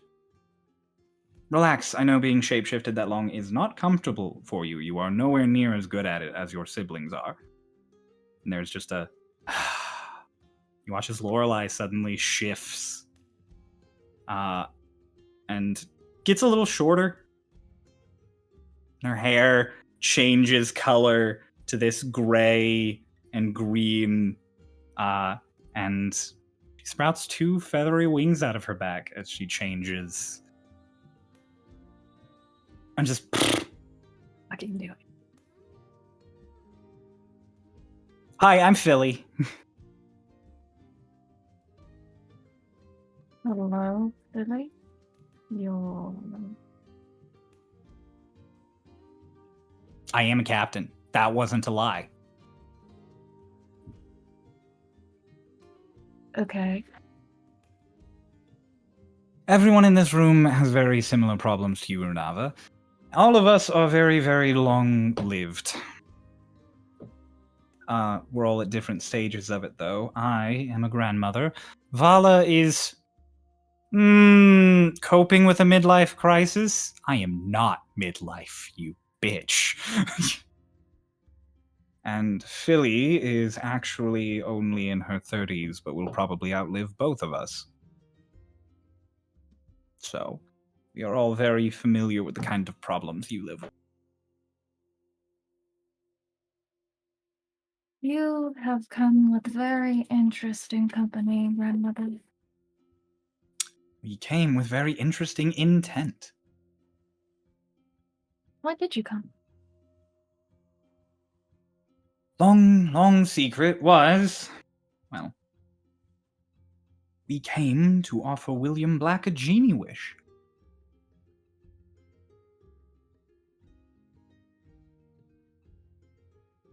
One of these two. Hi. Philly just waves. Yes. Not quite actualized, but with little help and some pact magic, there is always a chance, and hopefully it would be able to finally get some information about the man. Fortunately, we haven't really had time, and we've had to play up our roles and do all of the we had to play our parts, and these two thought playing pranks would be more funny than sticking to the official stories. What was it, Vala? It would be nice to live the high life of an archmage? Yeah. Yeah, and it was. And it is. I'm gonna turn back into her as soon as she leaves. And I will continue to get room service. Alright.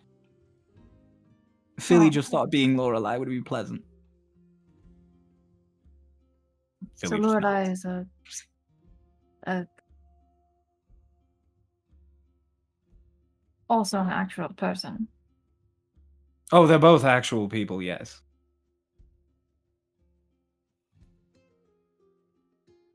Right. Right. That's a lot to take in.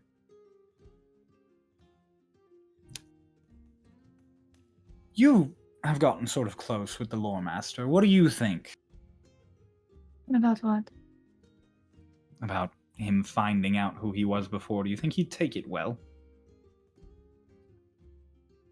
Given his disposition and what I could gather about the scars, probably not. I wouldn't say we're close. He is a good source of information, and information is just what I need. Vala just chuckles. Just, pfft, damn. Calling someone a good source of information. Heartless. I like her. I like her, Arlashna. I get why you keep her around.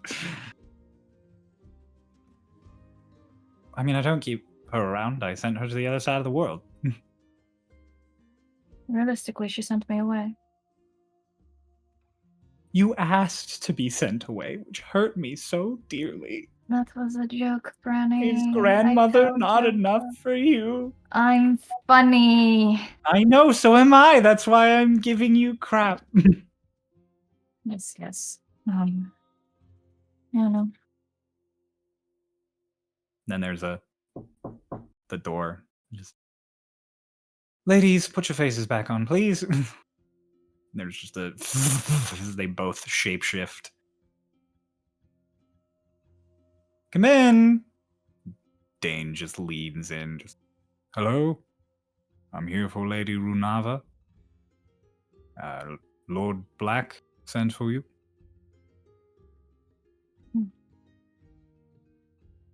Oh, no. Okay. Do you wish to do research, grandmother? I cannot get myself out of this. Oh! I would enjoy research. Come along. Oh, You two don't get into trouble. Tell me you won't get into trouble. No, I won't, because if I agree to something with you, I can't get out of it, and I want to get into trouble.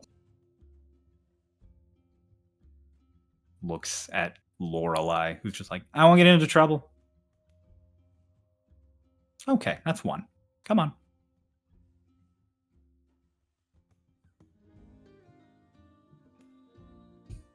You are taken back. We will pick back up immediately. With you all together in William Black's office. Except me. Because I have to hop out. Because Pulse has to go. Oh, Have fun, bye. y'all. Okay, I'll watch I'll cameras DM with you no if I need you to noise. roll It'll a be die, weird. Pulse okay? died. Yeah, go for it, bye. Okay, love you, bye. Damn, I was kind of hoping Pulse's unhinged ass would be. It's okay. That's why I compensate with Granny. It's alright. Yeah. I was hoping we would get in a little Pulse time before he had the boogie, actually, which is why I jumped right back to you guys instead of to the city crew. So do you all mind if we jump to the city crew real quick? You can go ahead. Alright. Celic, Bella. The two of you headed off to the Oculi. As you went, again, Cordways is pretty dead. You guys see Mephi in the middle of sort of setting up a bunch of potions on her shelves now that she's gotten them cleared off. She does a little wave at you guys as you walk by. Then the Oculi. Do we is see only- like her stuff all like broken?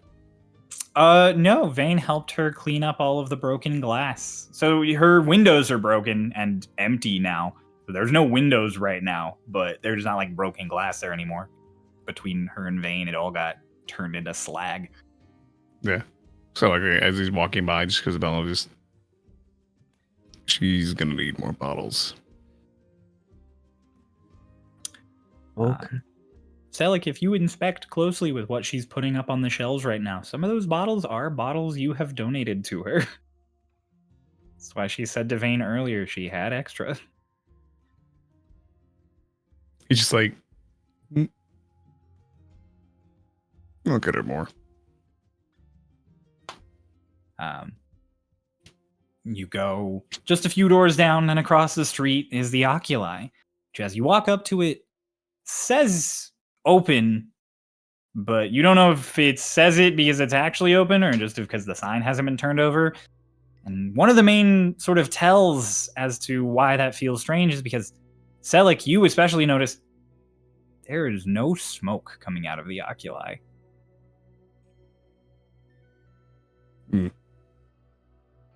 That's different. There's no smoke. Hmm. It's like lights a cigarette really fast. Okay. He's just gonna go in. You head in, and as you come in, there is clearly a sound of confusion that comes from, like, behind the counter. It's a bit brighter lit in here than usual, and there is no incense burning. And as you come in, the woman who works behind the counter usually, that elvish woman who works there, she looks confused that you come in, and then she's like, oh, I forgot to turn the sign over, didn't I? Yep. Hello there. Sorry if this is a bad time. Hello, I recognize the two of you. You've been here a number of times. You've been here a number of times. You've been here before. Right. I don't know if now's the best time. We're not really open. We don't need a reading. We just have a question. Well, first of all, is Miss Telltale all right? The reason we're not open,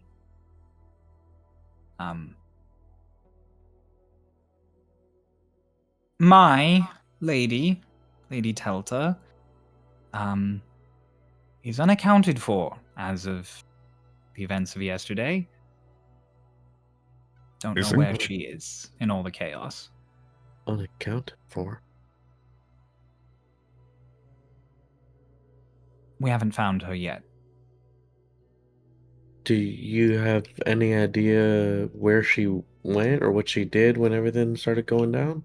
Last I was aware, she told me to go home early before everything started. I just thought she was done with the day. It's not like it doesn't happen on occasion. And she told me she was expecting guests. And then everything happened, and she's not in any of her usual places, but also her body is not among those recovered yet, so I don't know where she is. So she gets to be alive, which is what we should hold on to right now. Where the incense that you'd always burn, was that to give a fun flair, or was it to enhance Telta's abilities? The one out here was for fun flair. She had her own personal incense for herself back there. Is there anything burning back there? God, I hope not. It's a fire hazard. And All what of are the you doing here? curtains. Cleaning, maintaining, fixing things. There was a cannonball through the back of the shop when I came in this morning. So like puts out his cigarette and just, it's not open, but maybe you should light a few incense for when she gets back. Maybe. Sorry, have you made any guild heads or any people aware of the fact that she's missing? I let some of the Stormridden who were doing sweeps for civilians know. They would have informed their core commanders. Obviously, Lady Telta is quite famous in the city, but at the end of the day, she's just another missing merchant right now. Right.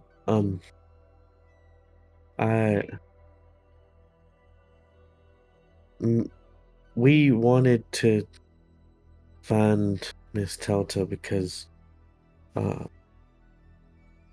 she had given us cards when we came to visit her the first time, and recently they changed, and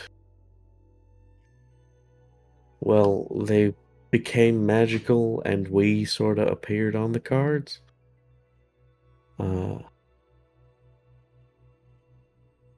And so, yeah, I'll reach into my bag and show her the card.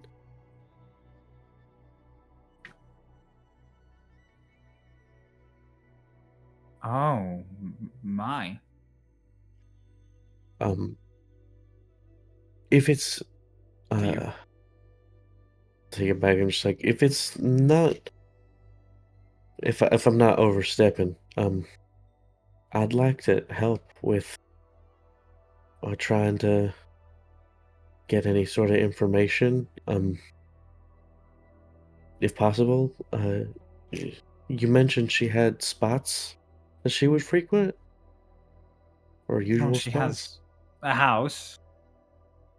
She has a place she likes to go meditate up in the foothills near the ponds where they grow some of the water lilies and rice and that sort of thing.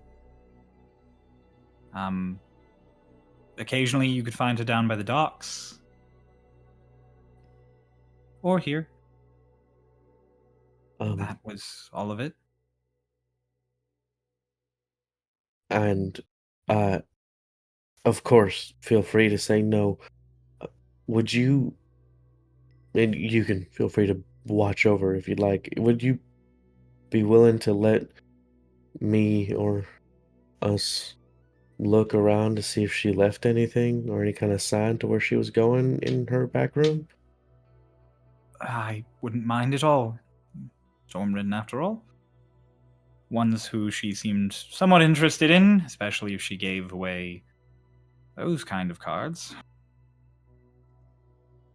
Right. I'll like look to Celic, nod. puts hands in his pockets. We'll go take a look around. Right. We won't take anything that we don't tell you about. Of course. I keep a close inventory on everything that's in the shop, so if anything's missing, I'll know anyways. So if there's a cannonball in it, I'm taking it. Actually, the cannonball is in the alleyway to the side. I dragged it out. If you'd like it, go right ahead. Feel like I'd sneak a cannonball out of here. All right. Go in Two of the you are- room. You head back into Pelta's fortune-telling room. It's the first time you've been back here without a cloud of incense smoke, candles, and dim lighting. The windows open all of the way. It's aired out. And it is smaller than it feels when you're in here getting your fortune read. When you're in here, it feels like this big mass of, like, it feels like this mysterious chamber with deep magic sort of emanating through it. But now that you're here and Telta's not, it's not much bigger than a bedroom, like an office. It's kind of quaint. There's just enough room for her to sit and for one or two people to sit across from her. All of the candles are out. Some of them are melted down to their base, like they just burned all throughout the day.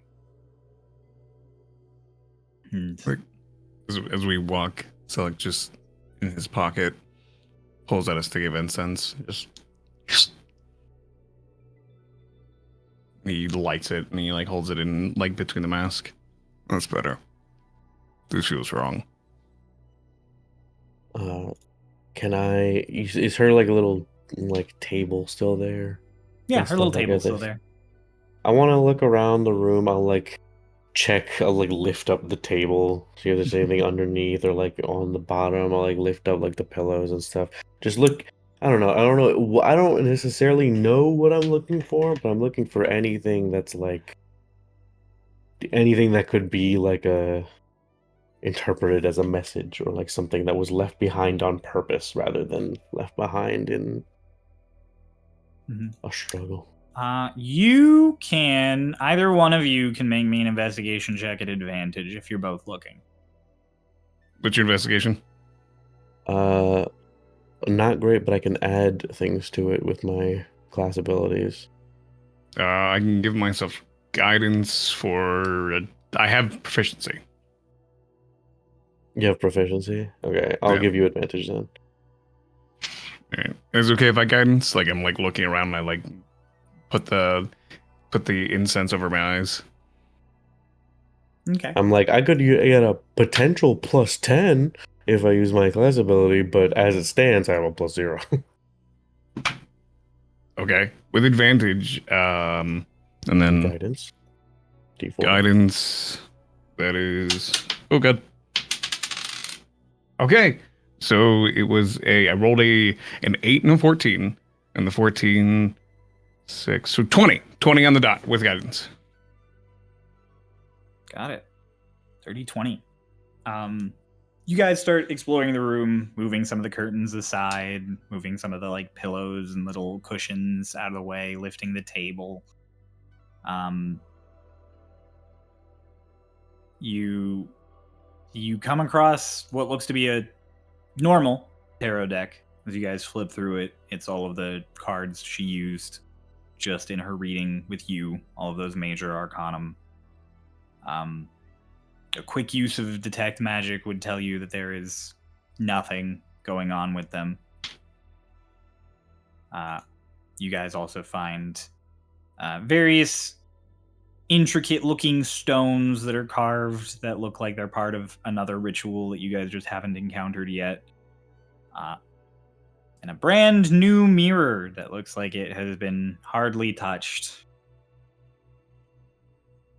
As above table, we all know she recently had to replace hers. Hmm. And you, Celic, specifically sort of following the wisp of incense wherever it feels best to go, notice suddenly it dip in a direction you don't expect. It's getting pulled. You look up, and there's like a little seam along the top of the wall where the smoke just is in. And there's just a tiny little lip, like wallpaper is folding away from a gap. Can I reach it? No, but Bella can. What does it say? Bella. Hmm? Right there. Do you see the where the smoke goes in? Yeah. Something's pulling. Tap it really gingerly. There is just a part of the wall that is just sort of wall, like the wallpaper of the wall goes, and it goes over just an opening. So you can just kind of pull it back, and there's just like a slot, almost like a mail slot. It just lets Okay. air go up and out of the wall. And there is a single little envelope in it. What is it? Open it. Uh, Does it say anything on the outside? it doesn't say anything on the outside. I open. You open it. It's another message from the Tide Striker, and it blows up in my face. No, but it is addressed to you as you pull out this paper. Oh, okay. It specifically says to the wall. Oh, that's cool. I've There's seen actually you another looking- draft that says to the window. There's another one in the trash, but I feel like I should know about that Yeah, one. we shouldn't read that one. It's not for us. It does say to the wall, and it says, I've seen you looking here. I've seen you looking for me. I don't know where I am. I can't see it. But I know I'm alive whenever you're searching. And I know that one thing I told you still holds true. You can trust who I've told you, and you can trust that they didn't kill me. Oh, What does it say? I like to show you the paper. Okay. That is the best news we could have gotten. Yeah. I assume that she saw this. I assume that she had flickers of what would happen. Whether it be good or bad, you can't change what it's set to be. But she knew how to take the proper precautions, I guess, in a way. She's alive. Mhm. The question is, am I supposed to know? And are others supposed to know? Are we supposed to she's continue alive. searching for her? I think.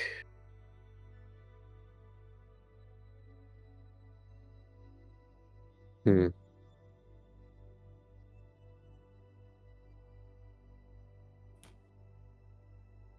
I think we're gonna end up crossing paths with her one way or another. Right. Because what it says here says we can. It says I can trust who she said, and that I can trust that they didn't kill her.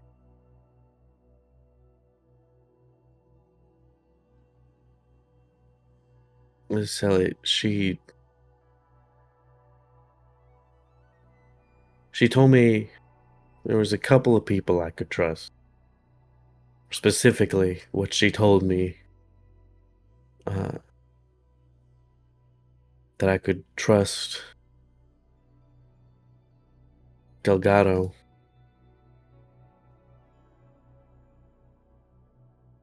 because he's an honest person like his brother. So, if I'm trusting who she said I could and trusting that they didn't kill her, I can only really think of one person that could lead to, or mean.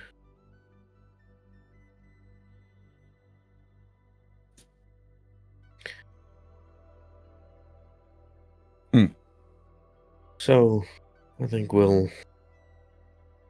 definitely encounter her at some point. Well, all things will continue as they do.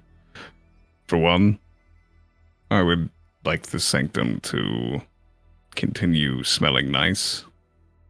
So like reaches into his bag of holding and he like makes sure he like picks a spot where the fumes won't go up and catch anything, or nothing will catch on fire. Even if it sparks outward, nothing will catch. And he puts out a candle. The apple candle that he got from the Kilby farm. Aw. And he Be just able to set it. lights it. I Don't let that burn. I'm going to take a sheet of parchment out from my bag of holding, and a quill, which I've been using to write letters to my parents. Mhm. And I use it and I copy down, like word for word, like exactly how it's written, what Telta said onto the other sheet of paper. And then I take the one that I found and put it back in the envelope, and I put that. I'll have that with me just because it feels like, I don't know. I feel like anything that Telta leaves for me or leaves for us should not be left. So Above the table, are you planning to give the one you just wrote to the lady? no, I'm gonna show her the one that I got, and then I'm going to take the copy and hand it over to Core Commander. Right. Okay.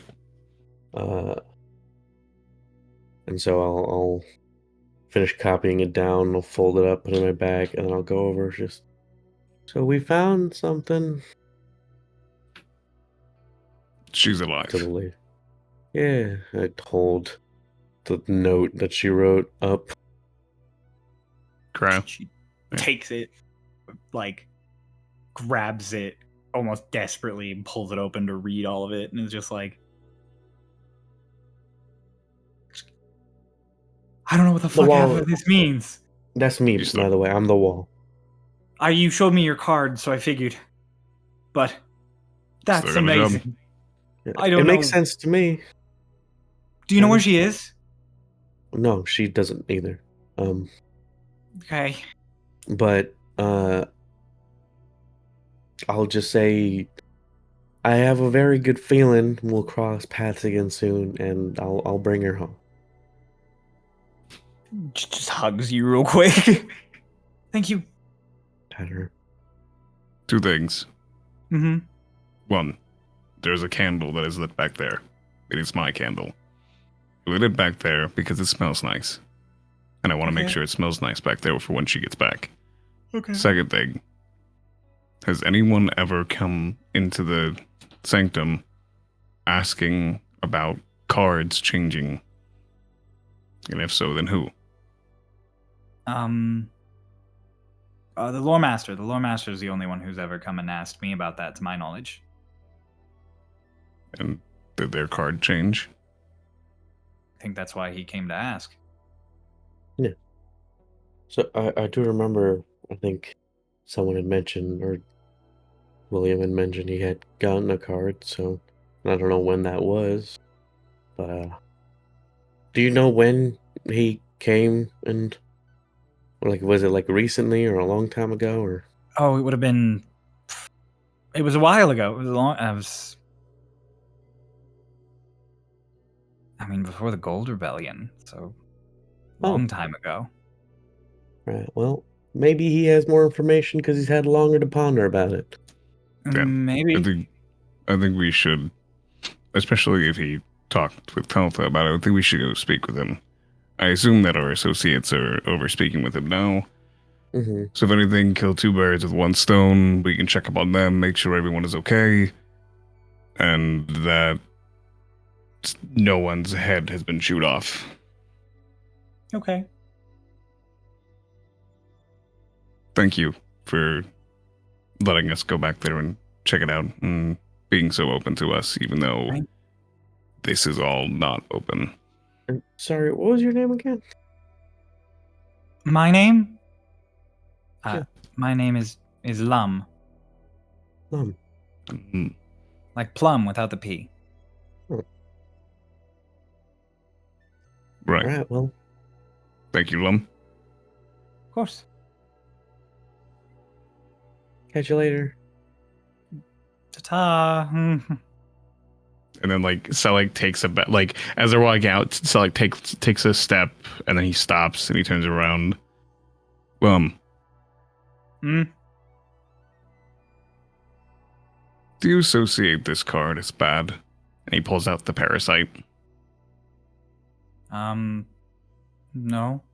The thing that Telta always told me is that every card is good or bad depending on the context. So without context, do you think a parasite is bad? I mean, a parasite could be a tapeworm, but it could just as easily be a bee and a flower. Isn't that coexistence rather than being parasitic? That's actually a symbiotic relationship when bees and flowers, because the bees get the nutrients from the flowers, and then they spread their pollen so that the flowers are able to reproduce more efficiently. Okay, well, I guess my opinion was incorrect. No. You weren't incorrect in that way. Sorry, I It can be interpreted read a lot of like that. No, you're fine. It could just be a misunderstanding, and it might just be a bee in disguise. In disguise or in disguise? Well, bees tend to float towards the ground because that's where flowers are. They fly, so they're in. It was good That to see doesn't- you again. But that doesn't change how they look. Well, am I not getting it? Thank you for the good news. In this course. guise? disguise and Like the skies. skies. Yeah. I associated with. And he's like walking away. He start getting muffled. Like, I associated with like this skies. She just turns the sign to closed as you guys leave and closes the door. And as he gets out, he goes, "Oh wait, I forgot to laugh." Oh, that she probably feels awkward now. No, it's alright. She seemed used to it. I could be a bee. You I like could apple. be a bee. I think you'd be a great bee. I would be great. Huh? I get it. Oh. Okay. All right. I gotta let the puppy out. I'll be right back. Okay, you guys start heading towards the Institute. Meanwhile, at the Institute, Noah, stop grasping at the air. It's time. I'm ready. I've had several weeks to cook on this, actually. All Back at the right. Institute. Vane, you arrive again at the Institute. Where do you You've say? actually just arrived. You've still just arrived. Vane, like, he has the little section devoted to, like, Ritz and Will, and he's just like, we'll get to that when we get to that, but, like, right now, like, there's some other things that I need to explain, which is why I even know this in the first place. So, and he just slaps the board. Tether. Came up with the name myself. Do you like it? It works. Okay. catchy. Now, the thing is, obviously, 101, so a lot of this is based on assumptions, but I do kind of know a little bit about how, like, the ins and outs of it work. And so what I'll call lovely, well, I said lovely, I'm coping. And it just sprays Proto, like, right in front of it. She ain't like me. She's the beta. Query. Yeah, How do you know you're not the beta? look at me. Go on. The reason that I think that she's the beta is because her tethers require physical contact. And they can be pulled off on their own. Ray is cannon Runava right now. Just Yeah, as sliding Runava starts through. slouching, he's just like, hey, Runava, heads or tails? Heads out. Great. And he just immediately tethers up to her, and he's like, so the way the tethers work, We literally just talked about consent the other day. you said heads. Would you like a cookie? Yeah, that was the. I you said- I said, okay. said tails. Yeah. I did say tails. Oh, I'm so Tails. sorry. Tails. Sorry, I thought You you were said so heads. ready.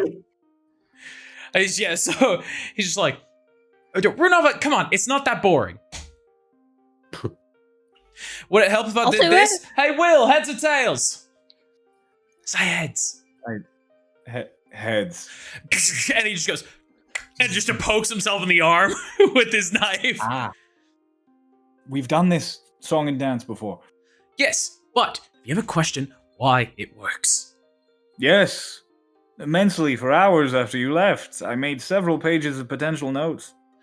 I think that Adelaide kind of helped me figure that out a little bit.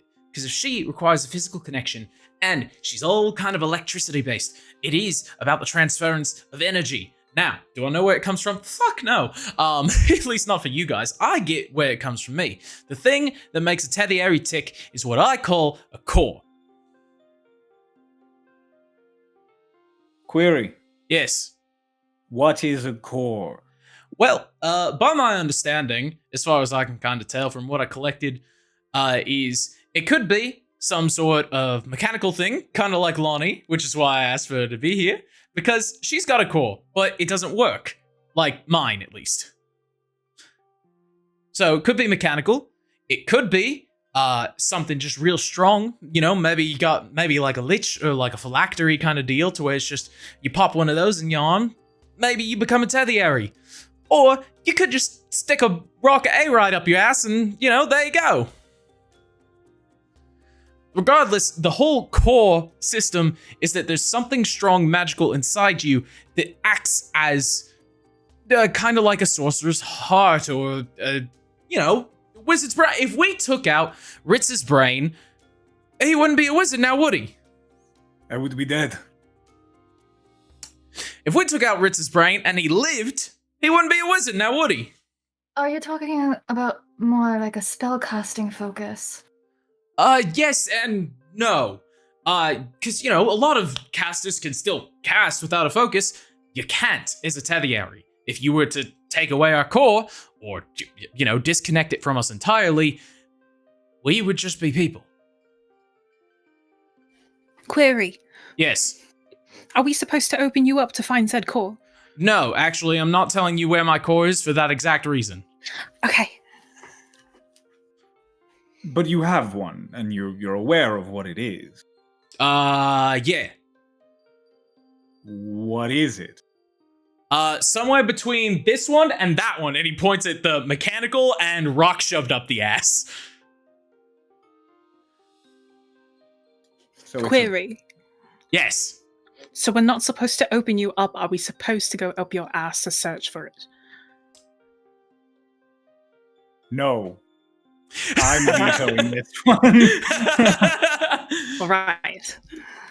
So you have a mechanical thing inside of you, not there. Points at Lonnie. Well, somewhere. maybe I would put it closer to just like, he just like draws a line straight across. If I'm being honest, I don't really fucking know what it is, and it kind of seems like a cross section between all of them. Renava, are you getting this? No. Okay, well, you're not alone. Would So, you like a cookie? Yes. Hold it out to you. Yes. thanks. So, presumably then, Adelaide has some kind of core that allows her tethers to function, and without it, she would be significantly less powerful. Yeah, and we already kind of have a process of elimination. And he draws out like the best he can of her body really quickly. It's all in this graffiti style. So even then, it's kind of like very like stylized and not like perfect in any way. And he goes, "It's certainly not." And he just crosses off the arm. And it's definitely not. And he crosses off the other arm because those fell off of it and they tried to reattach. Well, I mean, logically speaking, for a core to be the most relevant, I imagine it would be at the core. See, that's Isn't where the it core could get, the smartest place. that's where it could get a little risky because it's kind of hard to tell whether it's in a brain because she's got, and then just circles the big crown horns, or if it's, you know, literally anywhere else that he just kind of like goes. It's best to assume that it's not part of her body. However, she's got that big ass fucking tail even for a tiefling. You spray all of these things, it has just become like a haphazard smattering of graffiti at this point. Yeah. It all has an organization, but it has stopped looking like notes. So, if we could locate Adelaide's tether core, we could disable Adelaide's tether core, reducing her combat ability and making it easier to harm her. Yeah, or she dies. Not sure. Like, if we disable your core, do you die? Okay. Haven't exactly Interesting. never had it.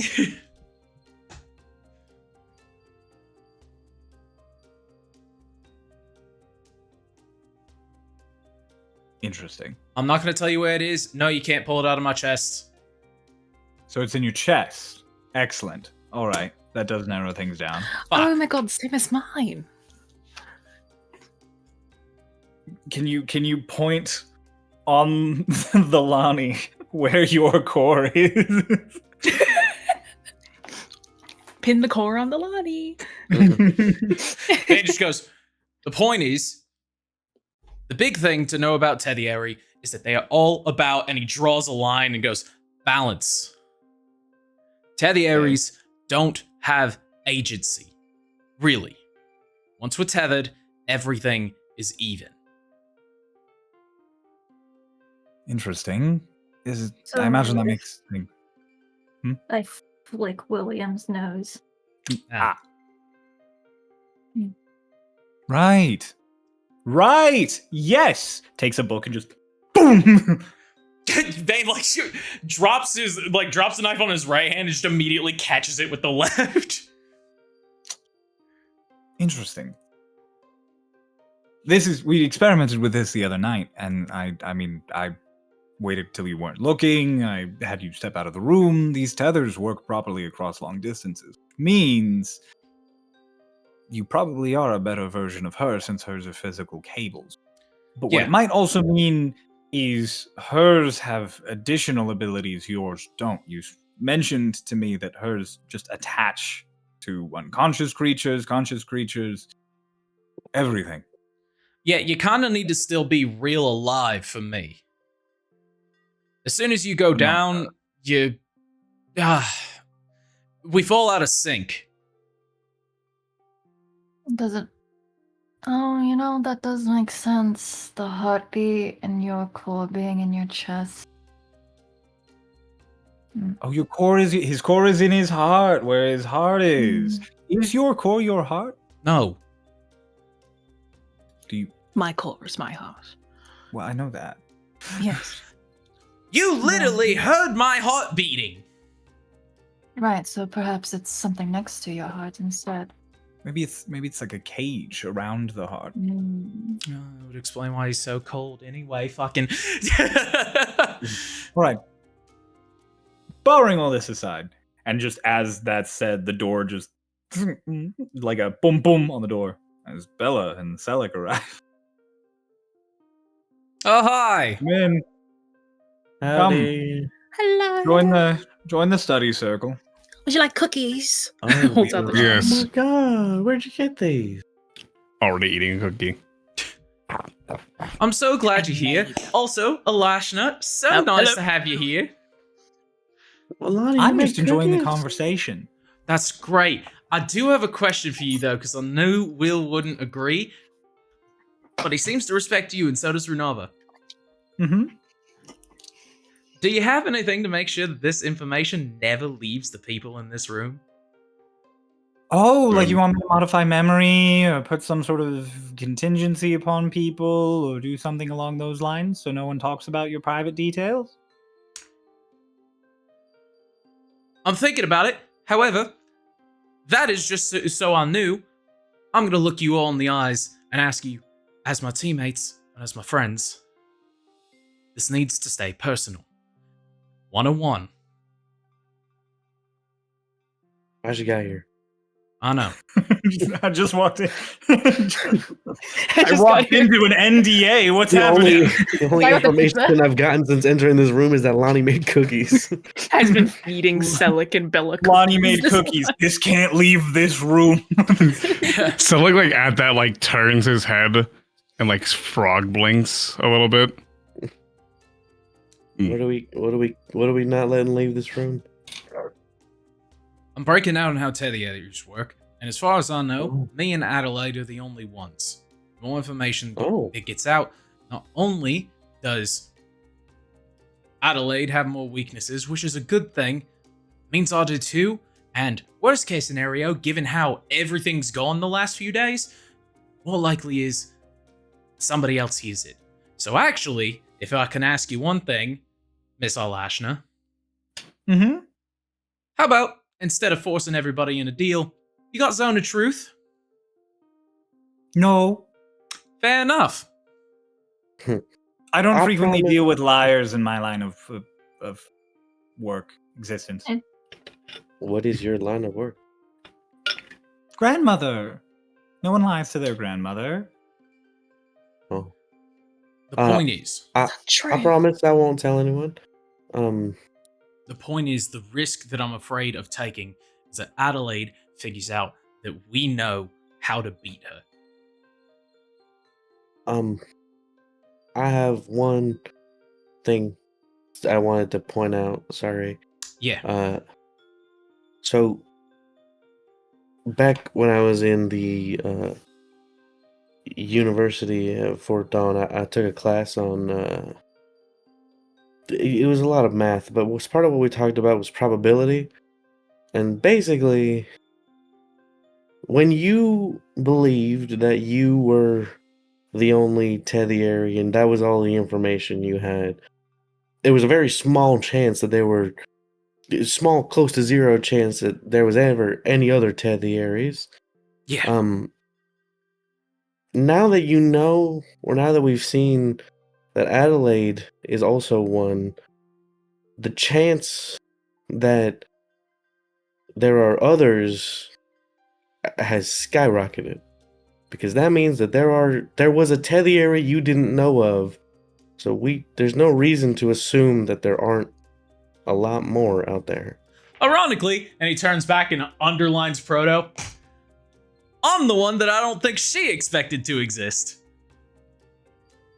Right. But I'm just saying, if we see another Tether somewhere, don't shit your britches, all right? There's a big chance that this might. Unless that one can Does walk not out be with a as- staff that can control the storm wall too, I think I'll be a-okay, Vela. That's fair, you know. So Yeah, I anything promise. we know and anything that we hear moving forward, don't say it to anyone. I'd like to ask you not to. Because I don't want to involve magic. I just want an agreement amongst the party. And the other people in this room. Ah, you got me. Who else is here, by the way? Is it just Arlashna? Our last Our Last night, Will, William Black. Yeah. Okay. And Lonnie. Yeah, Madeline. Stormridden's honor. If it'll make you more comfortable, I'll say it, but I think we know I won't say anything. What's yours is yours. I appreciate it, but right now, what's mine is ours. I don't want I'm any of going it. I don't want any of that. That's yours. I think he means the I information know that. specifically. Yeah, I'm not saying anything. And Celic, like, finishes his cookie. He shakes your hand. They shake hands. Ironically, that's the whole. Ironically, that's the whole point of Tether, sharing the burden. Wow. The Yowie is healing.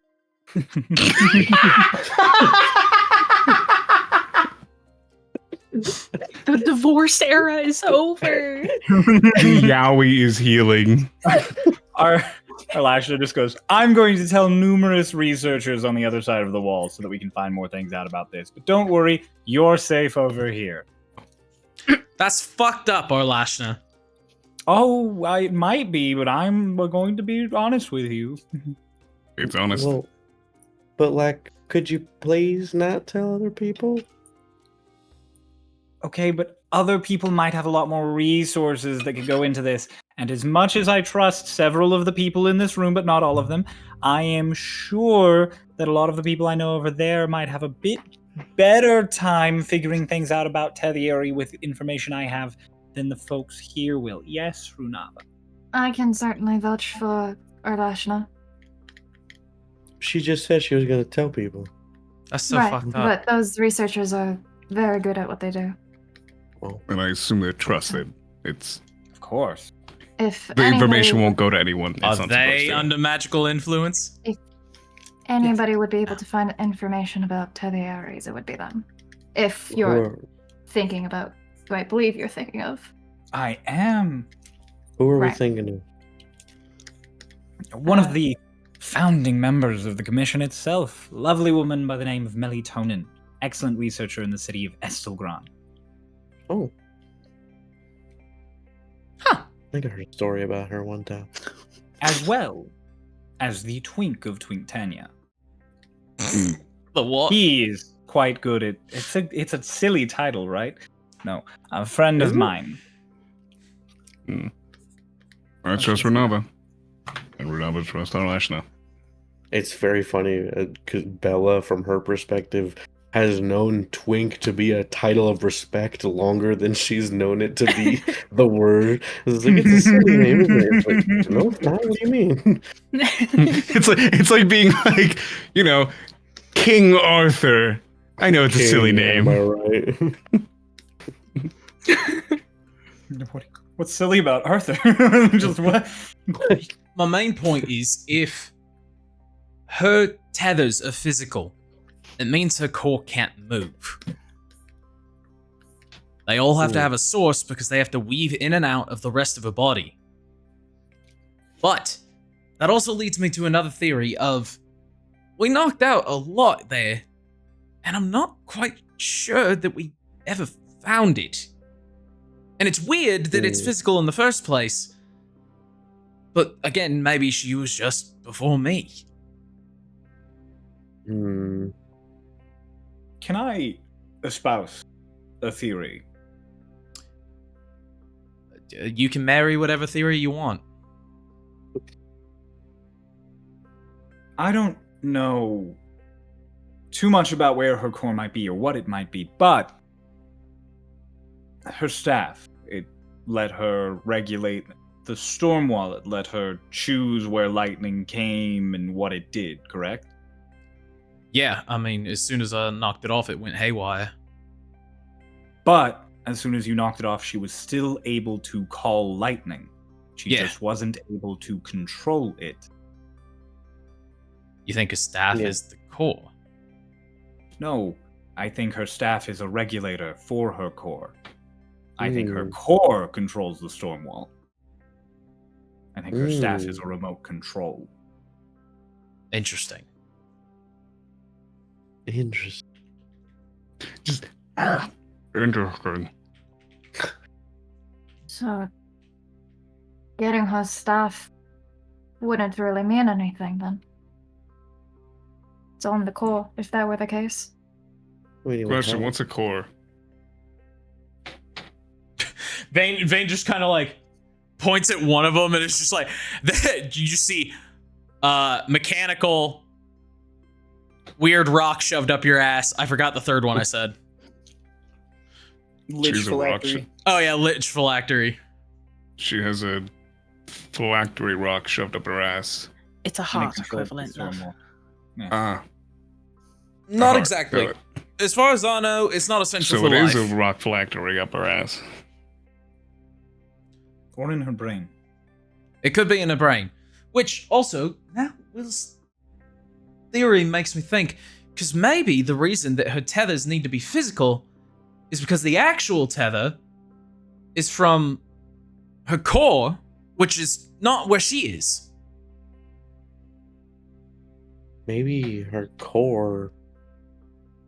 I was gonna say maybe the fact because she didn't seem particularly armored or protected besides the people she kept around her, and she. I don't know if she had like a core that was that fragile. I feel like she would try and maybe not get right up in people's faces or be in a vulnerable position where that could be damaged. It Well, could that's- also be her temperament. Yeah. You said it's like that 3-board system, right? Like I can slide one up to get another board. Yeah. Okay. Yeah, he slides it up and goes, it could be her temperament, which is why I was making fun of her in the first place. And he does like a little doodle of Vane poking fun at her moments before everything went to shit. She's like a mustache on her face. Just like Can I write something? Do you know how to use spray paint? Oh wait, this So like as they're talking, is like down at the bottom right, just like Celic writing with you. something. Ralph, what do you mean her temperament? She's crazy. The entire time and during the combat, she's just observing us, laughing, taunting. She fell out of the sky because she knew that she was tethered to Vane. Deliberately taking damage.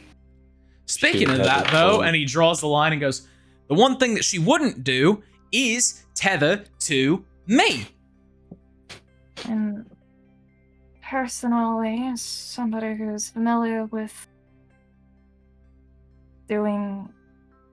being able to cast high magic and doing whatever the fuck they want, that aligns, honestly. I just like pointing at part of the blackboard, like you lifted it up, and it's just like at eye level. I'm just like this part here, where it's can range from rock in ass all the way to lich phylactery. From stories I've read with lich phylacteries, they are usually not there with the lich. They're at some other location. Could it be possible that her core is in the storm wall? See, that's where it gets tricky. Because maybe, but the thing is, I don't know if my tethers can communicate through the storm wall. And done.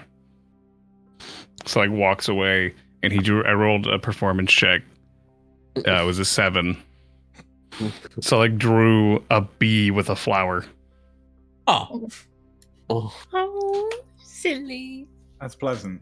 I like that. That's nice. She could be like a bee. what did you roll? You're a charisma caster. 2. Oh, So she could. He was gonna give him some guidance, but I was like, no, it's funny. He draws this kind of shitty little bee and a flower, and just she could be like a bee. The flower is where she grabs her power from, possibly this phylactery type thing in the storm wall, and why she left back into it. It's something in there that she takes her power from. Theoretically. cryo. Go. I was gonna say, when she like ripped her arm off, did it seem like it was just mechanical, or was it like a mix of mechanical and wires, or like flesh She and bled. wires? It was definitely flesh. It was just, actually, Bella, you do a lot of combat. Make me specifically an insight check. Oh, I have advantage on those. Okay, well the Spell's first one was a talking. natural He's one. touching of the bee. Forgot to be slugs. That's 17. Does that fail? I can add No. more to it. Okay. It is a sliding scale, so if you want it to succeed further, you can add more to it. I do want to add. That's a 25. Oh, wow. 25! Full success. Can you draw a Uh, daisy? I thought you were gonna say, "Can you draw a dick?" No. Can you draw a dick? Dick. Why would I do that? Please don't do that on my blackboard. Then there would be 2 flowers. Then yeah, I'll draw a daisy. Hey. Bold of you to assume Vane hasn't snuck 3 dicks on his drawing at least. Bella, No, you Vane has a being high up respect for his art. close, like you getting up close and personal and being point blank when she ripped her fucking arm off, and your general familiarity with wounds and anatomy, she had flesh. What she didn't have was bone. She just had cable. You don't remember a single bit of bone jutting out from that wound as she ripped her arm off, but she had cables dangling. So, something I didn't really realize until we were just thinking about her and how she was sort of. Tad Tracker ain't got bones. She's missing bones. Yeah, remember when she pulled her arm off? There was just cables or like stuff, and just flesh. There was no. She ain't got no bones. Boneless. Boneless Tide Then- Striker. Then, oh, by the way, here's your daisy.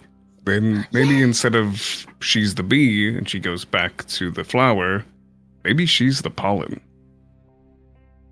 Okay, above the table question.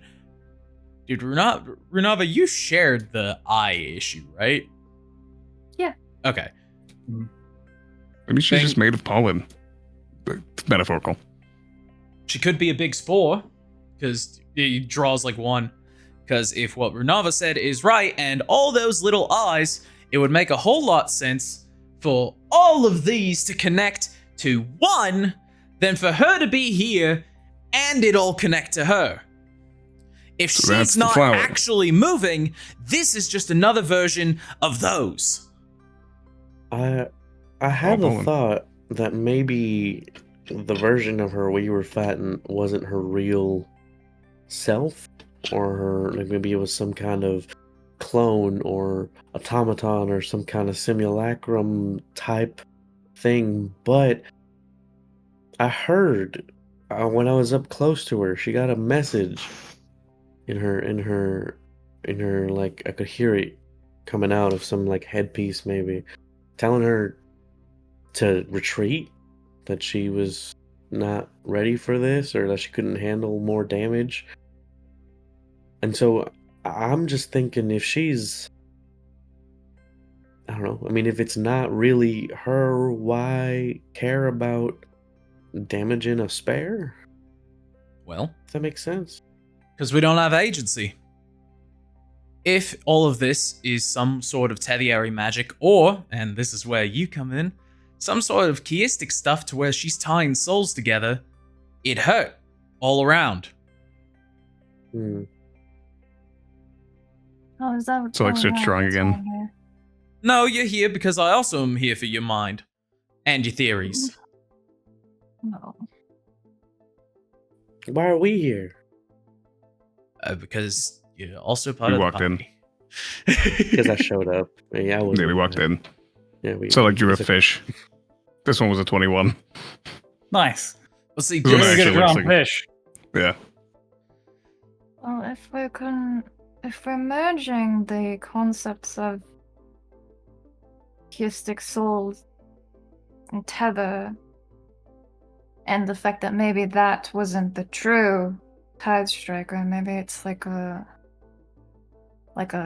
communique hub? It's possible. What now? I get up and I walk to a board. As you're going over, I'm just like, wait, Renava, do you want to? I mean, I don't know. Does she point over at Arlashna? Like, is she all right to hear what Kia said? Oh, yes. Okay. I've known grandmother for many years. Okay. It hands you the chalk. You're like, all right, I drew a fish. I'm done. Here, you can take a bite too. Um, What's my favorite flavor? Runava draws a very big building, and there's like a, I don't know the terminology, but there's like a satellite thing at the top, and An then she draws antenna. and then she draws like curved lines, and it goes to like this box, and she draws another box and another box. Basically, there's a central point where things start, and it gets sent to other things. It's a similar logic to sending stones, but wider in range and more constant. Where is this? That's a communique. Is this like a thing you've seen before? Yes. It's a Oh. daily object. My older sibling was a communique host. So I tap the middle building, would be in here, talk about whatever they wanted, and then as long as you open up that channel, then you'd be able to hear them. I'm sorry, are you That's saying something like that. communicate host? Communique host. And Is Do that like above the box- table like a radio host? Yes. I Yeah. see. do the boxes you drew these? And Celic, oh, can I have the chalk, please? I hand it over. Thank you. He just draws a box inside of the building. Do they start here? Do they start here and then they're sent out? And since they started here, they have a connection. And then he erases the box and he puts one down here and he puts a little line, like an arrow. Are they coming from anywhere else? And then they are linked in some way. Are they created in this communique? They start here. I mean, I don't know all of the details because I was never really. It was just a thing. I just know sibling went here. They had a lot of different mechanics and technology here. And then those would be sent out. It's. I point at William. You have a bunch of sending stones. That's connected to many different people, right? We do. Direct line Imagine to every if- guild head. Imagine if that was just merged into one thing and there was a little dial on it. God, that would make my life easy. Vane has a moment that just turns to our lash and is like, Westwood always been fucking cheating with communication. Oh, yes, the Westwood cheats a lot. It's how we stay ahead of everything. That's fucking bullshit. I was raised in the Isles.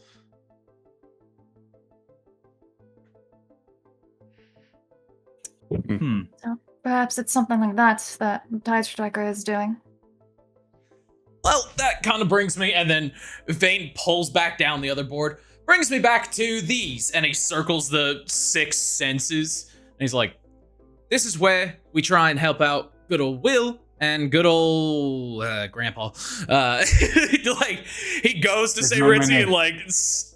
steers off, and he's like, Don't you fucking do it. magic signature. Call me Rit. No.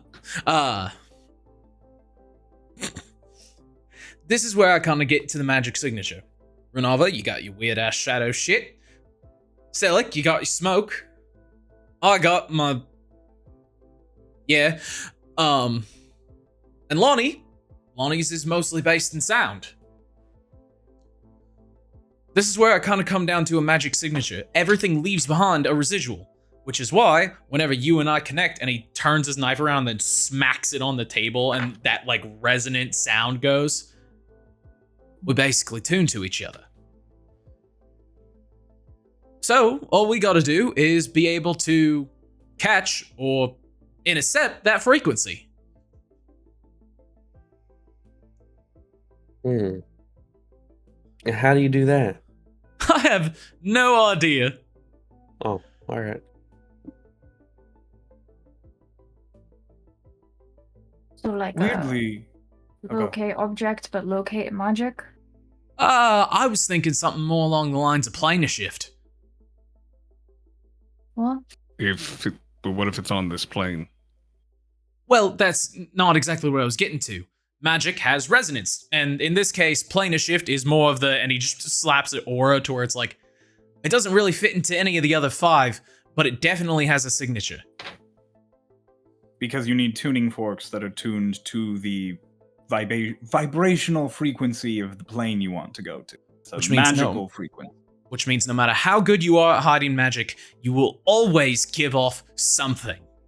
There is actually a similar study that has been done with the Research Institute prior, actually. It's the magical frequencies of items. It's helped me with my equations on A-Right. I gestures to Runava.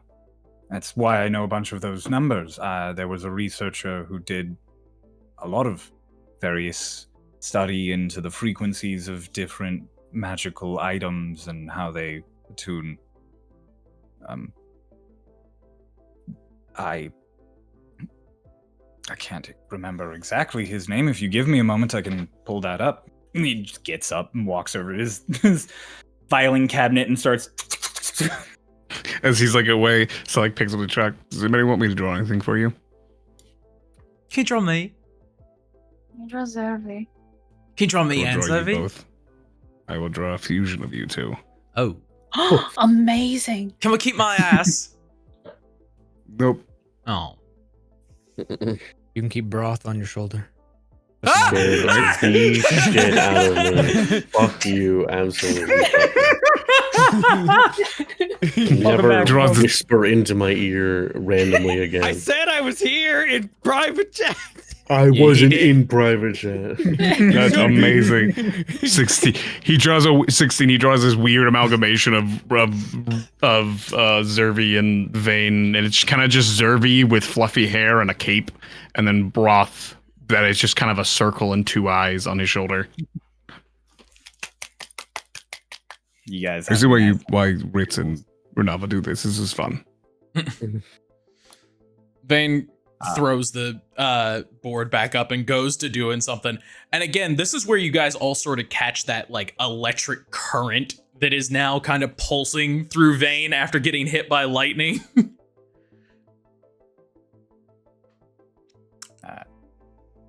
Shocking. William Black comes back with a folder. He tosses it down, just. The magical frequencies of various materials and the explosive effects therein. This is a particular bout of research that I dragged up in the last 24 hours because it seemed like it could be relevant. He flips it open and starts reading through it. He reads the first page, and you watch as he's reading, he just stops. Maybe like a quarter of the way down and just.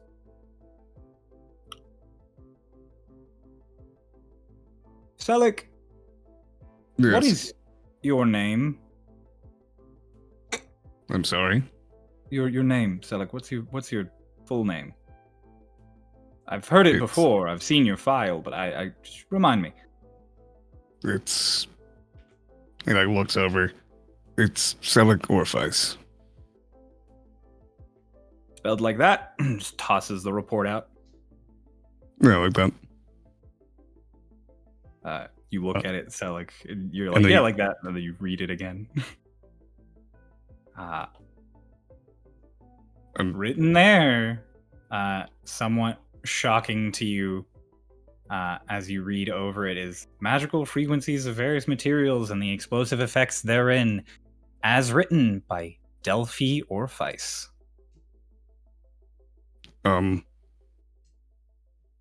Celic's eyes are wide. Where There's did you Alani over your shoulder. Who's that? where did you There's get a this? fella above you. Where did you get this?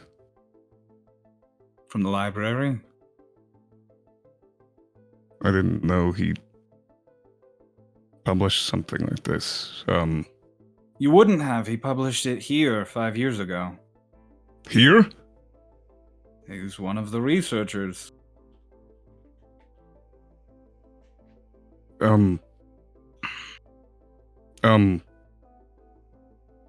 That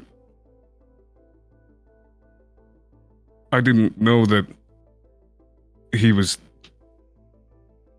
Delphi's here? Give me a moment. Wait,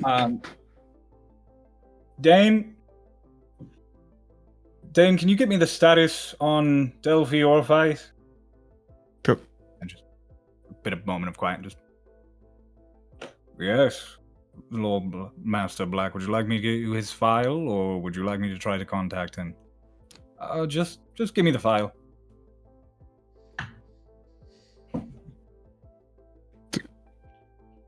Celic looks I like take it there's a relation. Celic looks shell shocked. Like you so rarely see Celic scared. Bane in the middle of his just. See, aren't you glad you came to study with me today? No.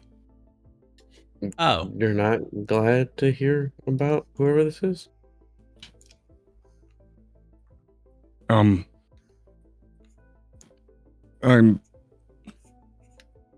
shocked. That's all. Is he Celic. here? Celic. I like make you look at me. Like turn you to me. What? Take a deep breath. I don't breathe. Remember what you told me before. We're here for you too, okay?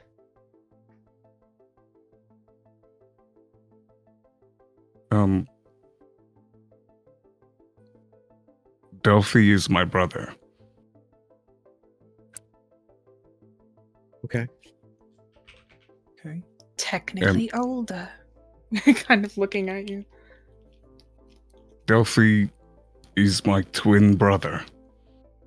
Technically older. And I haven't seen him in almost 5.5 years. Do you not wish to see him? That's not what this... I would love to see Delphi, but I don't want Delphi to see me. Yes, Noah. There's no hand raised. This is just Vane. Oh, that's just like, Vane. Yeah. Vane mid spray paint, just frozen, Mhm. not knowing what to do. Mhm. Dane opens the door and comes in with a file and just, hello everyone, would you like more tea? I think we'll need some, actually, Dane, if you don't mind. Dane, would you like a cookie? I would love one, thank you. Yes, here you go. Snickerdoodles! He just takes one and leaves. The moment the door is closed, William just kind of opens the file and just, Delphi Orpheus worked for the commission on your side. Vice. Orpheus worked with the commission on your side of the wall for 5 years. Came to this side of the wall almost 2 years ago. Known colloquially as Demo? Demo. Demo. And do people call him that? Apparently. It was the nickname he made up for himself. Transitioned from Research Division to Stormridden Corps for transfer across the Stormwall. Congrats! You belong to a long line of Stormridden, 2 strong. As more You than never- us. He never told me. I didn't know this was what he was doing. I'm sorry. I apologize. But Is he here? Looks like he's actually currently out protecting a bunch of researchers, a bunch of mine.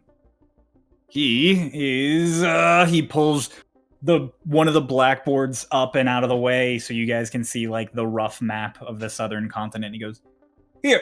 And he points to, like, the middle of the desert. What are they researching there? Sand. Tombs. Wow. Just like shoot you a look. I thought he was. When I left for college, I thought he was just going to stay in Shadestep. Well, I guess the Wanderlust doesn't fall far from whatever tree you fell from, also. You didn't go home after graduating college? Hmm? After you went to college, sorry, I don't know if you told me how you sort of ended up coming here. Did you finish school? No, I left, and I decided to go to school after being accepted. I did not finish. I guess I had a calling to go explore. You didn't go home first? No. Hmm. I left Shadestep, which I'd been there for over 400 years, and Delphi stayed. Delphi didn't want me to go to college. We were a team. We were bounty hunters for a very long time. But he was very... I could say was... Delphi is very smart. And I'm glad to see that he's doing good. He's published things. He's working as a Stormridden. He's out in the world. Delphi was the one that said that this is all we needed. This is all we needed to be. We were home. We could stay. We protected people. We were happy. And then I went off to college and I didn't talk to him much. He's an inventor. Guys, off to the side, you just hear a, oh my gosh. Narlashna just tearing up, this is beautiful. This tragic family story to be resolved here and now. Isn't it magical? There's no resolution here. I don't want to see Delphi. But I think that there might have to be. Isn't that right, Lore Master Black? William's just like, my suggestion was going to be that we ask Delphi directly about his research into magical frequencies. And if he could help us figure out whatever frequency the Stormwall might be operating on, so that we could figure out what Adelaide is doing. Okay. That's If fine. you're not willing to go, that's fine. I don't have to send you. I can send another Stormridden. That's up to my group. I'll go where they go. It's your brother, mate. I have a question.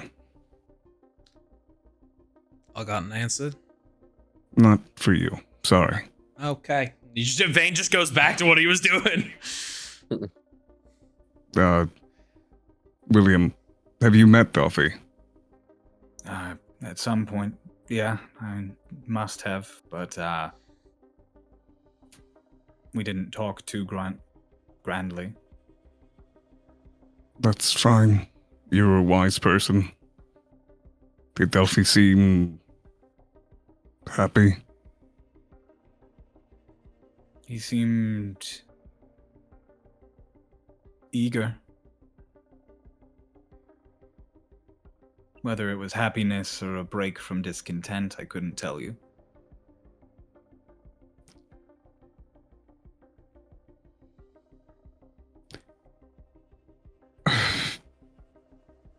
If I may. Personally, and maybe this is more of a selfish thought of mine, I think you should go see him. For us, 5 years is a very long time, but time means more to you than it does to me. Evidently. I think you should see him. Just to confirm his well-being at the very least. If you want to see him and you don't want to be seen by him, you could always be invisible. I have siblings that I'm searching for. I would want to see them.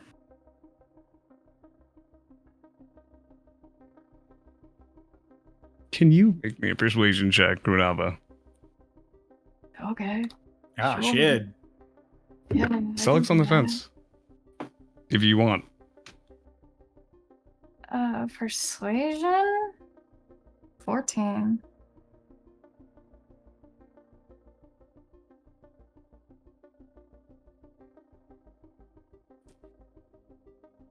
Can I say something to give Runava advantage? Potentially. I was gonna say, after when Runava says, like, I have siblings that I'm looking for, I would want to see them. Bella just... I mean, I don't have any siblings personally, but I haven't known you for 400 years, Celic, but if I went 5 years without seeing you, I'd want to see you again. Yeah, that's sweet. You can roll the advantage. If Cry's okay with that. I'm okay with that. That's really sweet. 19.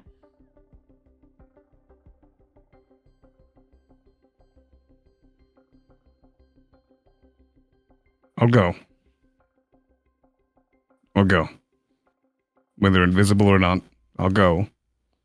But I want to preface something to all of you. Delphi has my face. But Delphi doesn't have what's under here. Oh, mate, I was going to be so honest. I thought he had your actual physical face. Oh, fuck. Like, What? that's I understand what he means. Like, you're like, this isn't your face, and like that's what he has your face. We're twins. We're identical twins. I get that now. Did he Just say goes right you- back to it. You mentioned that you weren't born with it, so Yeah. figured. Yeah. Is that the reason you don't want to see him? There's a couple, but yeah, there's a few things that I think will surprise him, but I also think will surprise all of you. You love me too.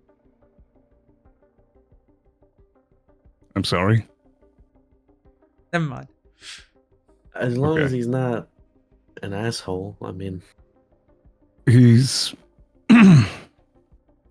naive at times. He's really smart, but he's not very wise. I've had to pull out of a lot of situations, a lot of fights, and, patch up his wounds at times. But I think all of you will like him. And I want to see you meet him. So I'll go. If this helps us take a few steps forward in this Tide Striker ordeal, if he can really help us, I'll go. Right. Is there something we could do to alleviate any pains?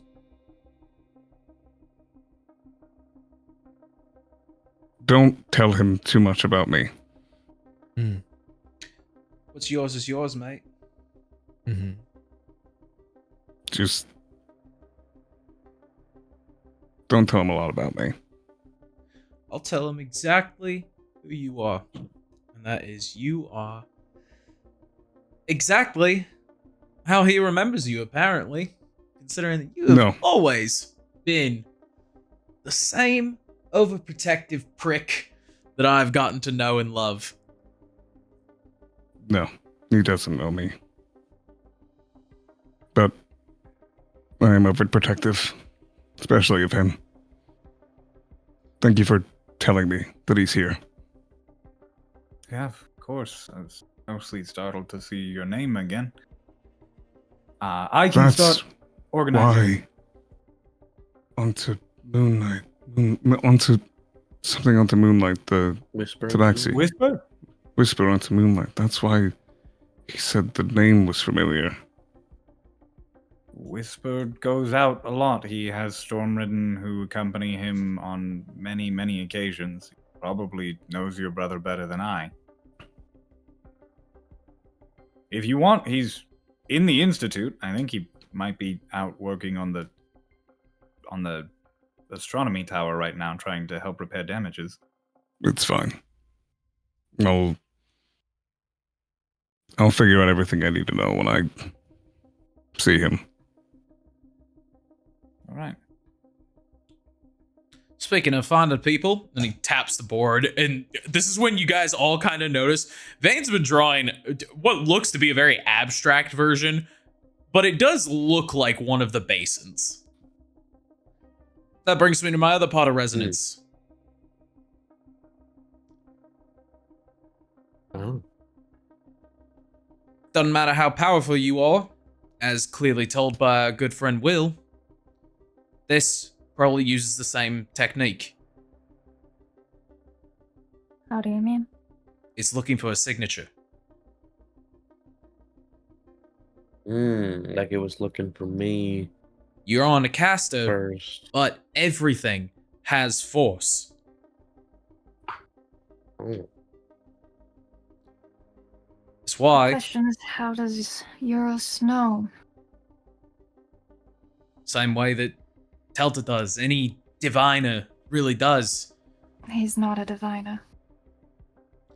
then maybe he's just really good at locate person. There it is. I mean, he could have learned things, or maybe he knows someone who is a diviner. Met someone here. I guess. And that's the thing, right? Everyone always says the planes don't exactly sync up in time, so who's to say that this one in particular is synced up with the rest of us? We could have a little droplet of every single person that we'll ever interact with corresponding into our aura. He could have known exactly who you were going to meet the second he met you. That just doesn't... I apologize, it just doesn't seem like him. I mean, does anything that we've been up to, running around finding basins and caves, seem like him? Well, we used to play a bunch of silly games similar to that, but nothing to this scale. What kind of game? Literally anything we wanted. We were 3 high-level casters. What else are you going to do when you're fucking around? I got no Wait. idea. I'm like 30. Yeah.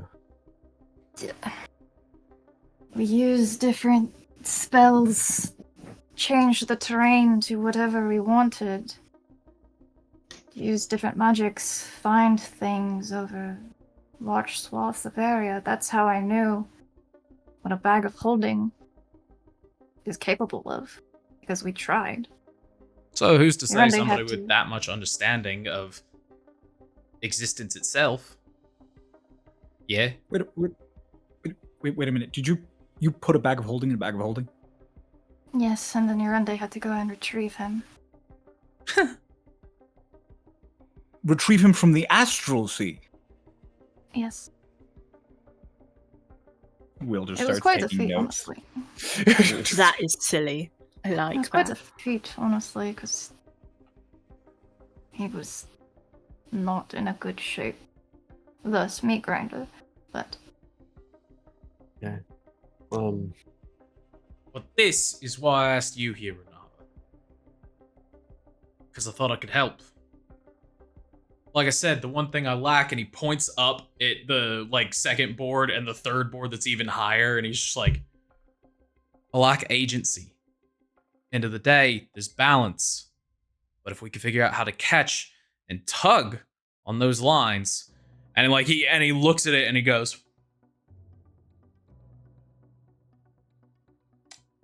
we could control the flow of life itself.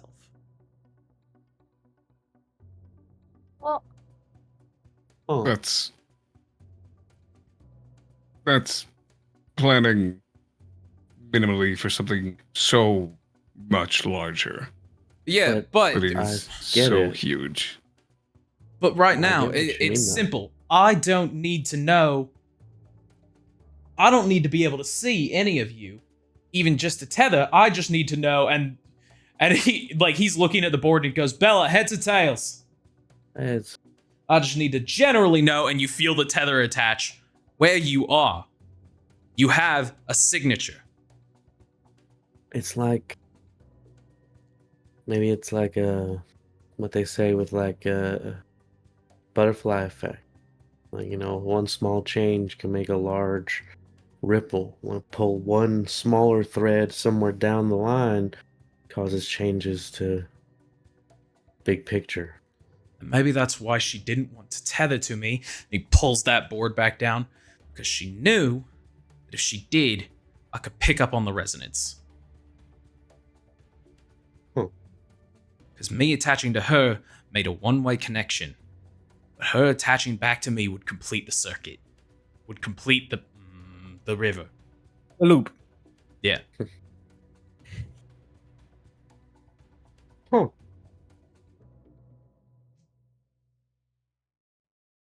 Speaking of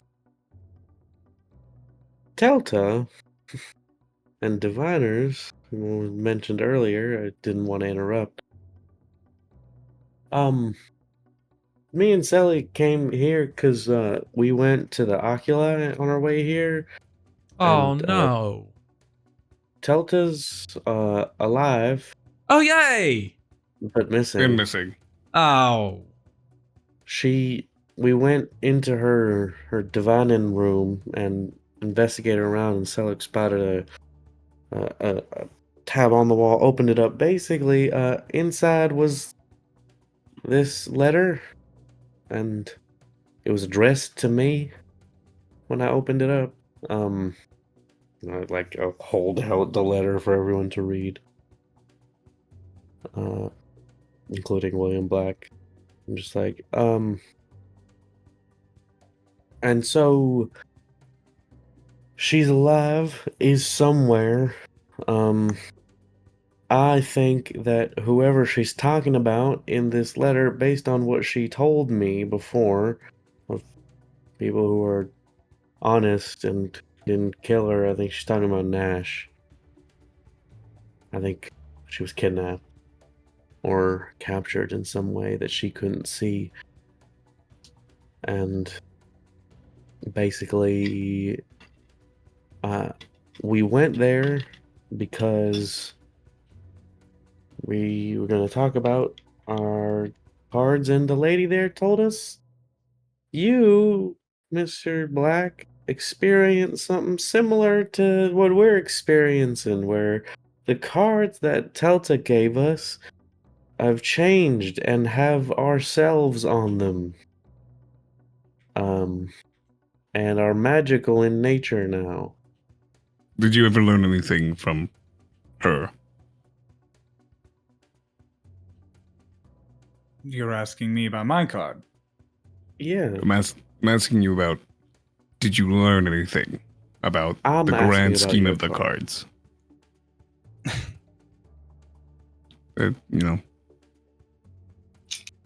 I'm curious about what your card is.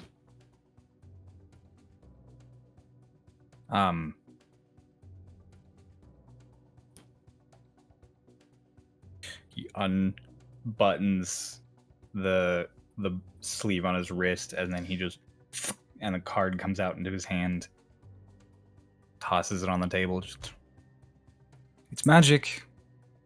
It turned into that on one of the worst days of my life. You guys all look down. You see William Black's tarot card, Finality. And on it is a silhouette of William Black. Behind him is what looks like a swirling black hole, and one of the tendrils coming off of it turns into a noose around his neck. Oh, that's cool. Damn. Runab looks very uncomfortable. And your card. Is magic, yes. I Yes. asked Helta what it means and why I got it. Why I got that, of all things. I'm gonna pick it up and I'm gonna take a closer look. She said she's just the dealer. She doesn't make the cards. Who does? And that.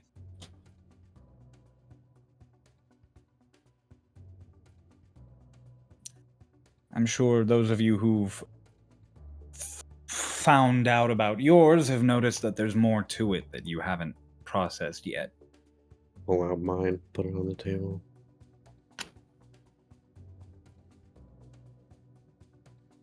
Held up a card. I only have the McDonald's potion card.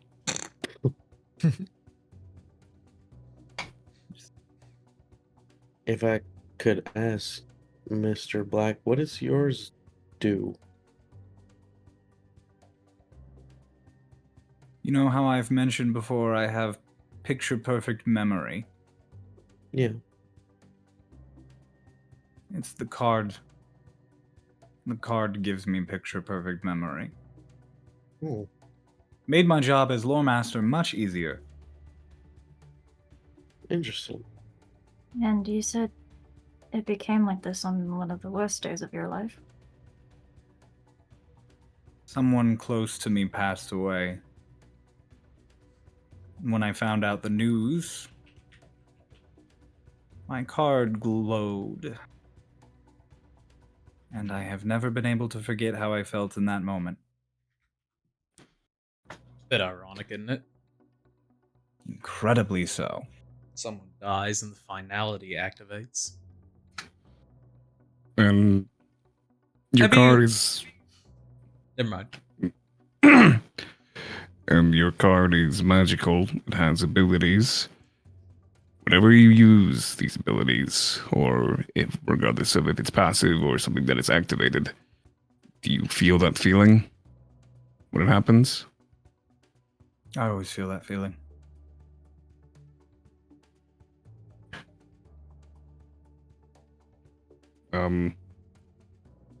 Mr. Black,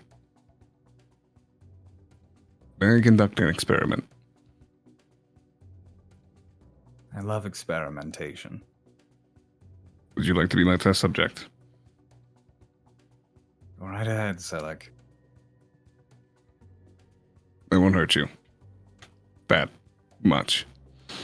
I won't make this very painful, but I need to see how it feels to use my card. Do I have your permission?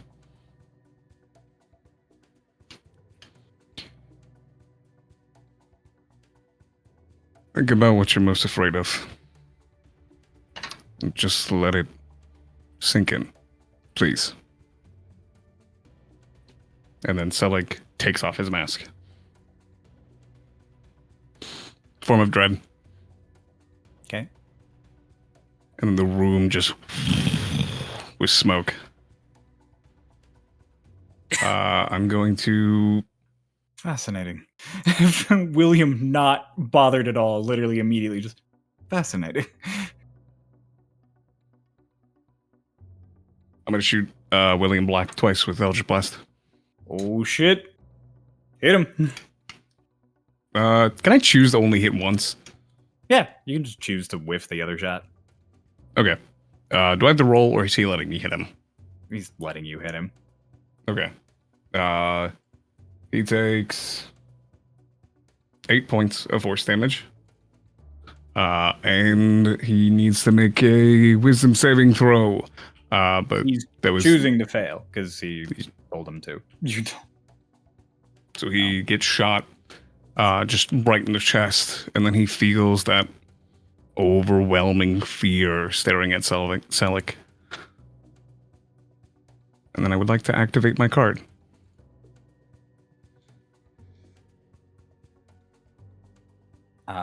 You activate your card. Do you want to read the ability? If the wielder of this card inflicts a creature with the frightened, stunned, or paralyzed condition, then as a free action, they may activate their card. When activated, the user gains a bonus to their next attack roll or increase their saving throw equal to their proficiency bonus. As he's empowered. He saps away from his host.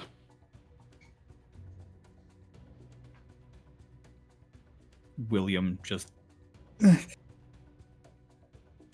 just holds up the card to activate it to see if he can siphon anything from William Black. So, please. And he puts the card away and he puts his mask back on. Do I feel empowered? Oh, you feel good.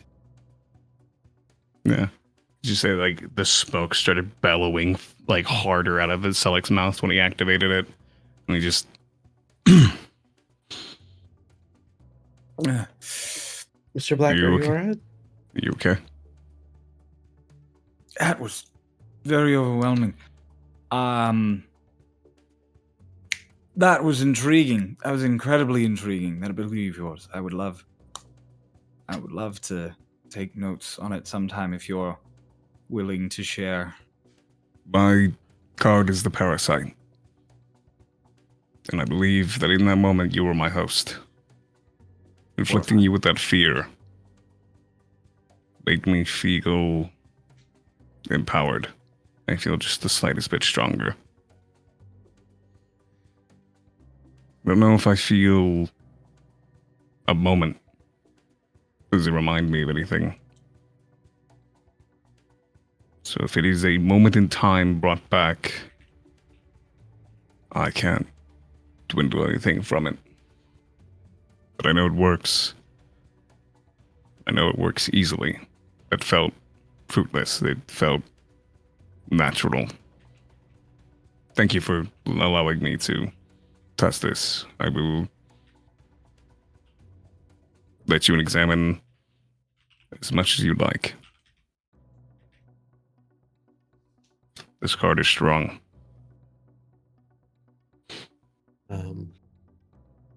And just for the record, I think I understand properly how my card works, the wall, and I think I'm just a bit more resilient, if I could say the word. Like I pull out just like a random dagger from my bag, unsheath it, I hold out my hand, I hold the dagger up, and I drop it, and it bounces off of me. Not invincible, but stronger, thicker, more. Keep it a bronze with you here, Bella. I'm not entirely convinced your hands just aren't calloused enough for that. I flip my hand over. Do the same The thing. backside. It does sting a little bit more on the backside, but it's still. All right, now I'll buy it. And he walks over to Will and he's just like, and in that moment, you can kind of see Vane calculating, and you feel the tether pull away, and Will feels it crash into him, and he's like, and Will, and he just taps himself on the chest. And there's a moment to where that kind of radio interference sound hits for Will, as it feels like Vane is trying to pull back on the healing magic, or he's trying to shove more of his own magic toward Will, and the tether's just completely resisting him. So it's still the split of 9, so he gets 4. That's half of the damage Celic did, so he gets it back. Yep. Thank you. Don't Well, worry, I'm fine. I can take plenty more than that. Yeah, Does no. your card make you just more resilient? Yeah, I think overall I'm just, I don't know,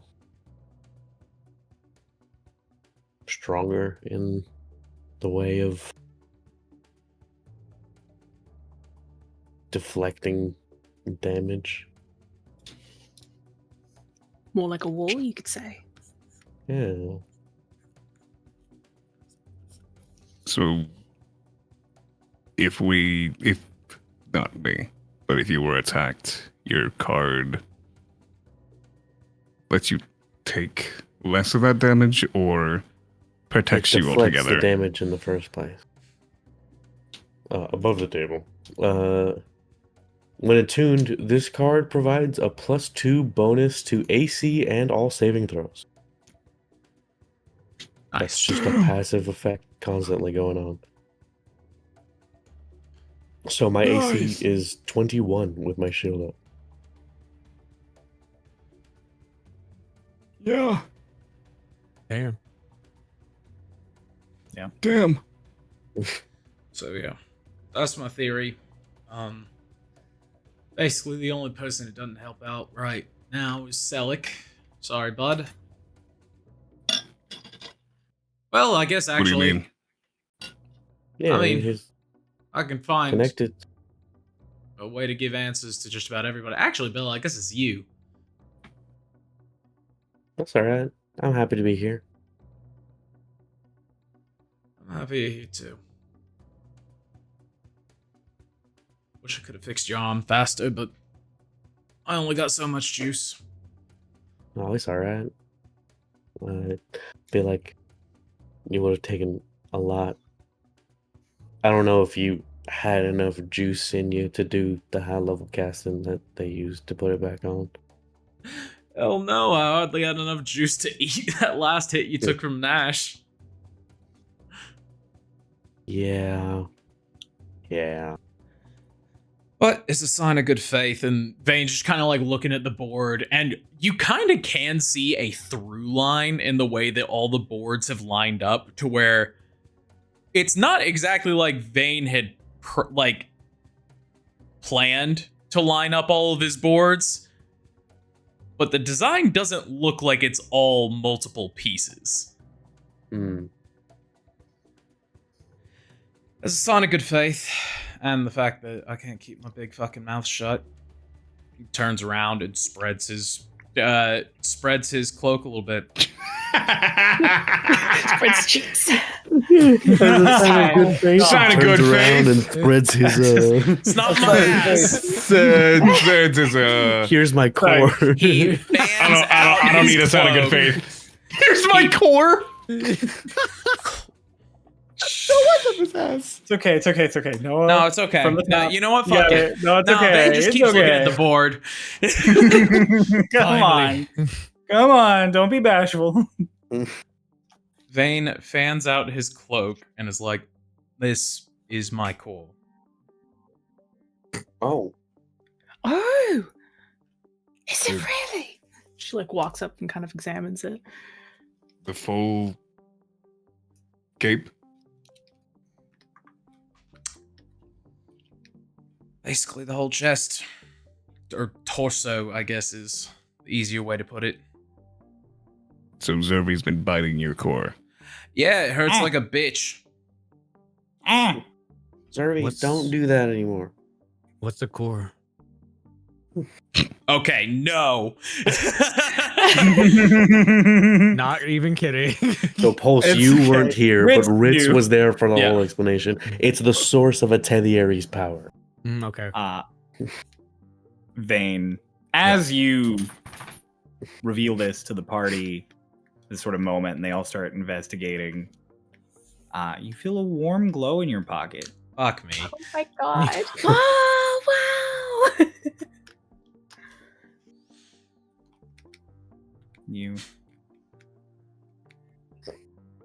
You reach into your pocket, I don't do you shit. pull out You don't do shit. All right, that's fine. I won't add it to your inventory. That's No, all right, you know what? Ben's just like, oh, for fuck's sake. And he pulls out the card and just slaps it on the desk. He's like, fuck you and you goddamn. You see the silhouette of Vane with his cloak, and then his cloak kind of comes out behind him into two little curls, and each of them is holding a weight. It's the pendulum. You can activate the upright form as it's in your equipment. You had to tell a great truth or a great lie. Hoggers. Oh. All it took was Zervi agreeing not to bite it anymore. Zervi told the great lie. Like, I did not agree to that. I did not agree to that. So Zervi was the one that told the great lie.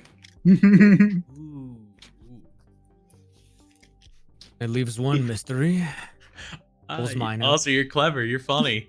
You're funny. What was Ritz's again? The Mirage.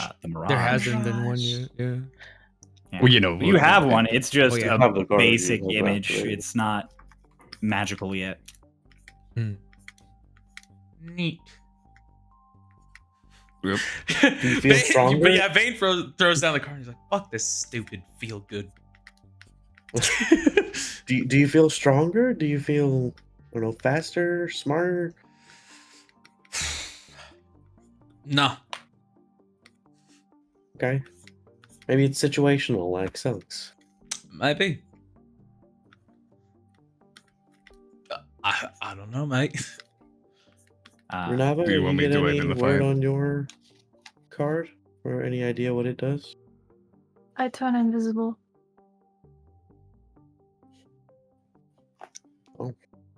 That's cool. Whenever. Is that it? No, it's under certain conditions, but I turn invisible. That's about it. Do you get, like, do you stay invisible even after, like, attacking things, or? And Please don't test on me right now. Well, I I just mean, think because no. usually when you use the invisibility spell, or have some kind of thing, it lasts until you do something, or like a certain contingency. Is it just like you stay invisible, or? I stay invisible for about 6 seconds, and then I turn uninvisible. I'll set down the card back in front of William. He just takes it. I have the ability to turn invisible when I'm in not as much light. So it's similar to that. I also Or is have it- the ability to turn invisible for 6 seconds. I turn invisible. Everyone can turn invisible. I feel left out. I can't turn invisible. William Black turns you invisible. We're This loading. is sounds of like sounds of like shoes. I'm just walking She around. just runs around the room. So like traces you with his eye, like traces the sound with his eyes. Lonnie, I can still see you. Nuh-uh. Keeps running. Rich Sound is of tapping heels. his card. I'm lying, I cannot see you. What do you think, Ritz? Do you think that there's something more you need? His wife.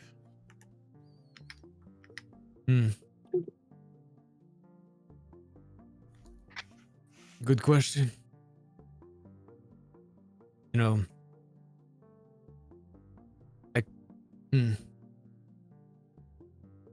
I can't tell.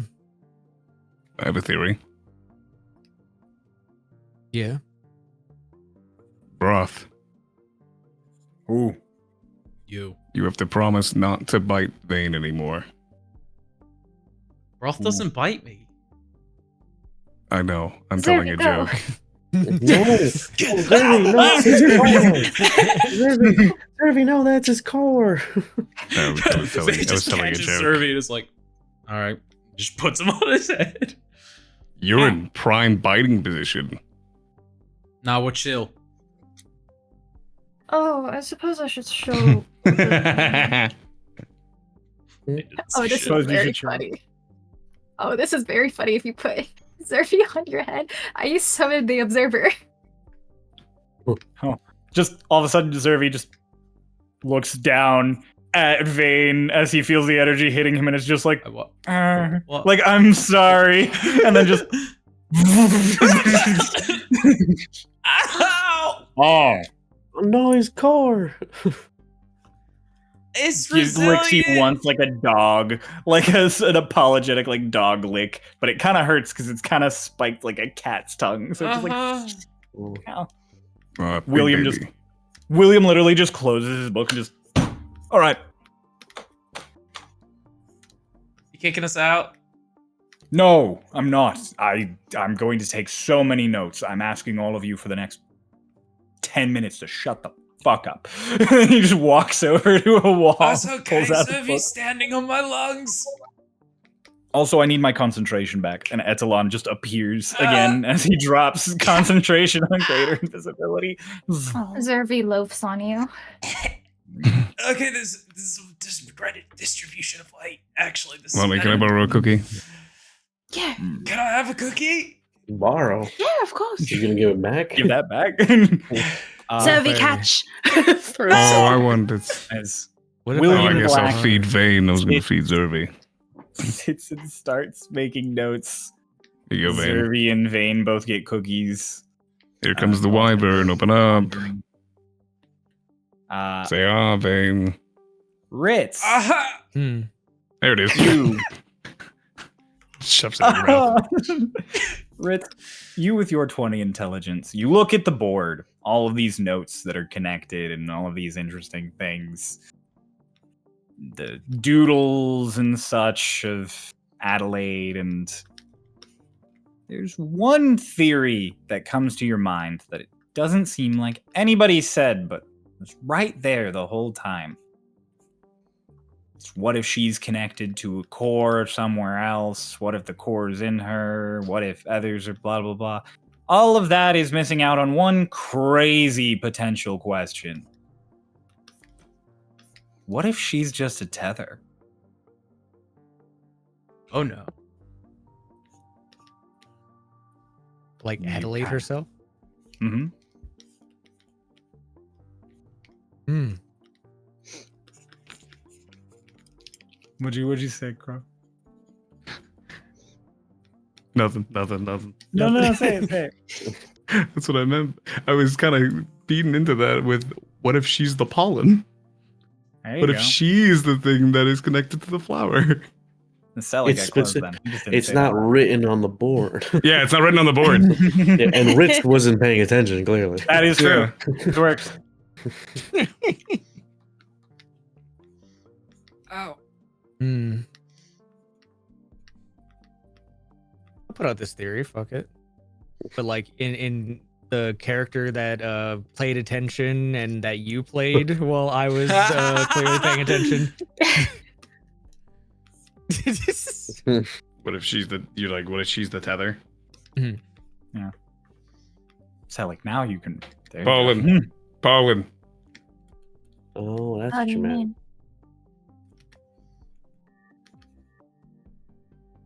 mean? I mean, you've considered her being every part of this link except that one. Like she's the like something else is the tediary. They're called sparks. She's the tether. She tethers people Two to things for it. yeah, something else. Something that is in the storm wall, She's the maybe? pollen that sticks to the bee. Comes from Maybe, the flower. So if maybe the Elise- real enemy is the storm wall itself. Storm ball is a flower. Don't say that. You're gonna make it real.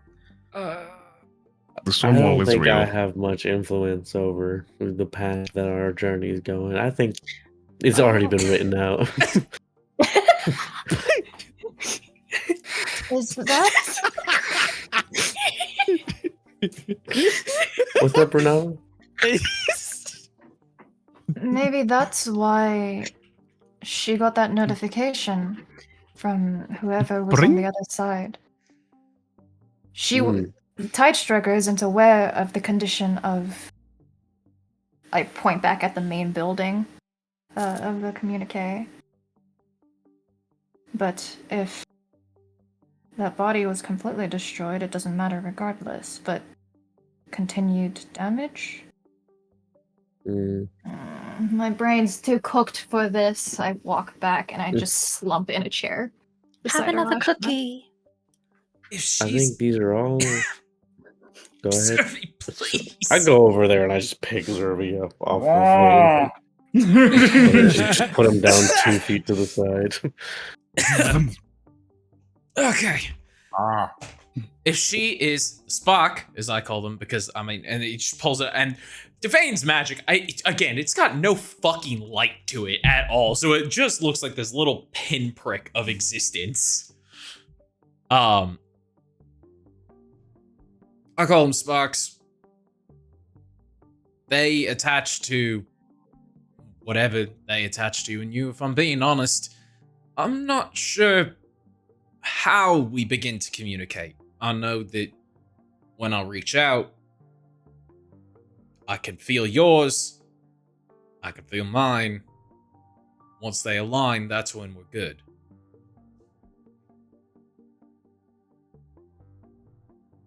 It's also why I very rarely think about tethering in the first place. It's because it's a synchronization. It, to me, feels as natural as breathing. Can you tether to Zervi? Is that possible? Oh. Suppose. Good, mate? Ah. He just... He points to his head twice with his paw. Heads. He's saying heads. Okay. I was like, you can I nod, thought you know mate. that you were asleep during that conversation. Motherfucker, you can nod. Fuck it. He's like, all right. And yeah, I'll try and tether to Zervi. You tether to Zervi just fine. Crow, I got a question to ask you real quick, though. Finally, I can kill Zervi. Stab himself.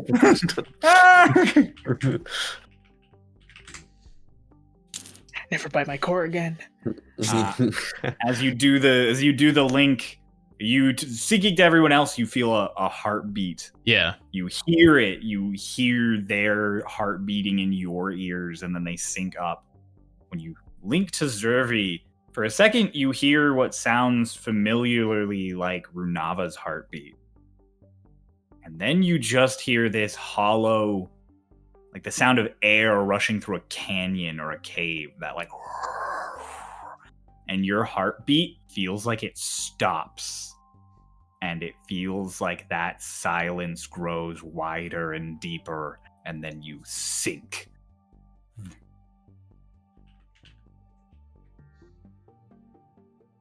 Zervi just, Huh.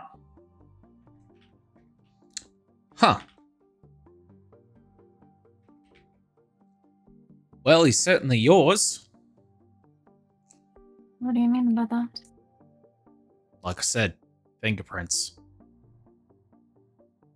For a moment, just a moment, felt like I was tethering to you.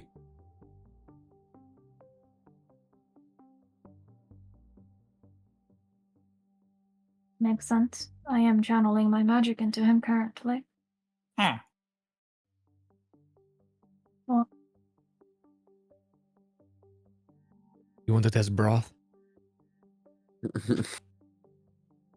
Vane looks at Broth, remembers what happened the other night, and just, no, don't. Why not? You know what? He's like squinted. You know what? You tether, and you feel the heartbeat sensation. And then you feels like you hear birds. Like the sounds of a forest meadow. You hear the sound of a bubbling cauldron of soup. Links. Ooh. Interesting. You glance away for a second, and he pinches his own foot. Hey! Ooh. How is she still around? It's delayed. It's delayed. He pinched his own foot. Someone else has to pinch Vane. Vane stubs his toe. He explodes. Hey, Servy, give me a hug. Just tackles you, and Broth does just woof. Bling, bling, bling, bling, bling, bling. Yeah, just the Floating back and Minecraft block of forth. Oh no, what incense. happened? Oh no. Bro. Ritz, you just have a block of incense in your hands. Oh my god. Another familiar has killed Broth. Oh.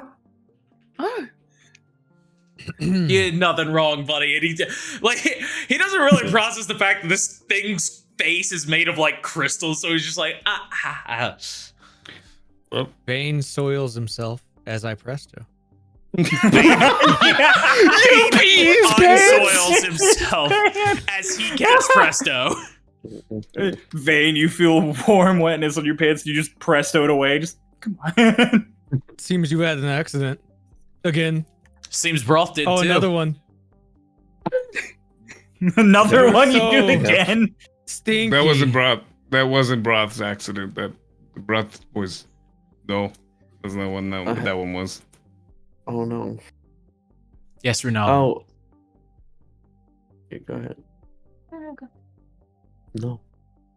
You can't make Oh What no, power play. Stinky. The delivery on that.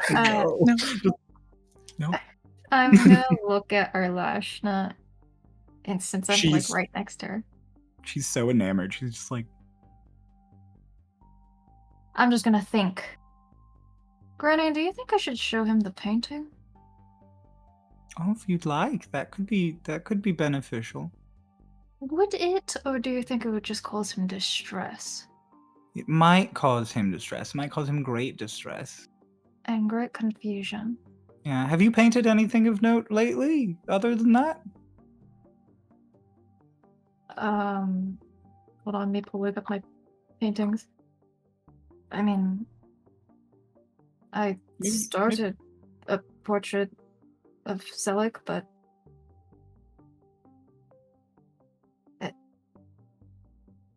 It's all right. Whenever you're ready to share what has come to your mind in your wonderful artistry, feel free to do so. but it's like, what are the chances of Oh, incredibly slim. I don't think it's a coincidence. that? Would it distress him? Probably, yes. The imagery of a noose around my neck would distress me greatly. It's not like I meant it to happen. Oh, you never do, dear. I never do. Vane Oh. is spray painting flames on Zervi. Look back towards them. Ooh. I'm going to message William Black. Are you available tomorrow? He's like in the middle of doing a bunch of notes about all of you guys, just and then looks at you across the room, looks at everyone, and just I need to show you something. So, wince, and then nods again, slower. I'll be around in the morning. Okay. I can't wait for William Black to turn evil, and we've told him all of our fucking secrets and everything about. We gave him our stat sheets. Yeah. So like sitting up against the wall, just by the way, tomorrow morning we have a meeting with Delgado. Ah, fuck, are we in trouble? No, so Right. I asked Captain Delgado to train me, and he said that all of Squad 13 needs to show up outside the gate tomorrow morning at 6 a.m. because though he I believe, is agreeing to train me. He said that you all need to see the first step or the starting line for my training. Bella, Sorry, he signed us up and- to get our ass kicked. I didn't sign y'all up. He signed y'all up. It was a part of the agreement. Delgado was very kind in allowing Bella to go through this training, but wants all of us to see what she will be going through. It's a privilege. As long Where as I don't have to lift anything. Where is it that he wants to meet us? I may just meet you all there. At 6 a.m. I don't sleep. Do you usually go out before more sunrise? Sometimes, not often, but I We're not a buddy system. What do you mean? Where you been going? We had a On whole thing. We're walks. not going out all alone. just on walks. You'll sleep at night, so I don't have much to do.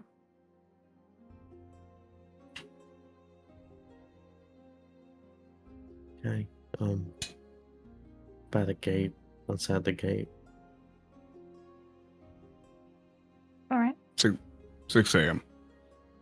And I know you only need 4, so whenever we sleep tonight, which I suggest we go to bed early, as I know Ritz, you don't like to be woken up.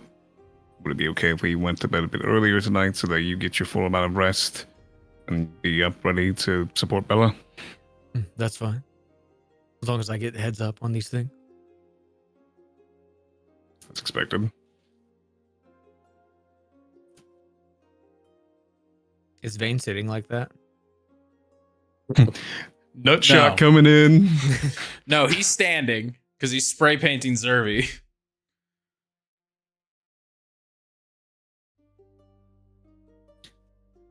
He turns around and he's like, Granny, can I call you Granny? I'm half elf. Does that count? Half Granny? Yes, of course you can call me Granny.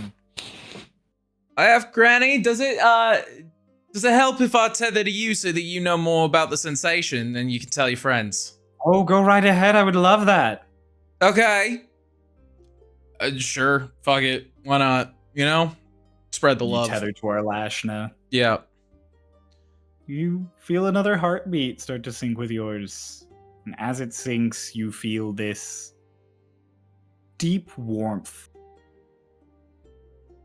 Like As Ritz pisses your pants again. comfort. Yeah, well, yeah, Ritz pisses your pants again, but that's unrelated. You know, like comfort, like you went home.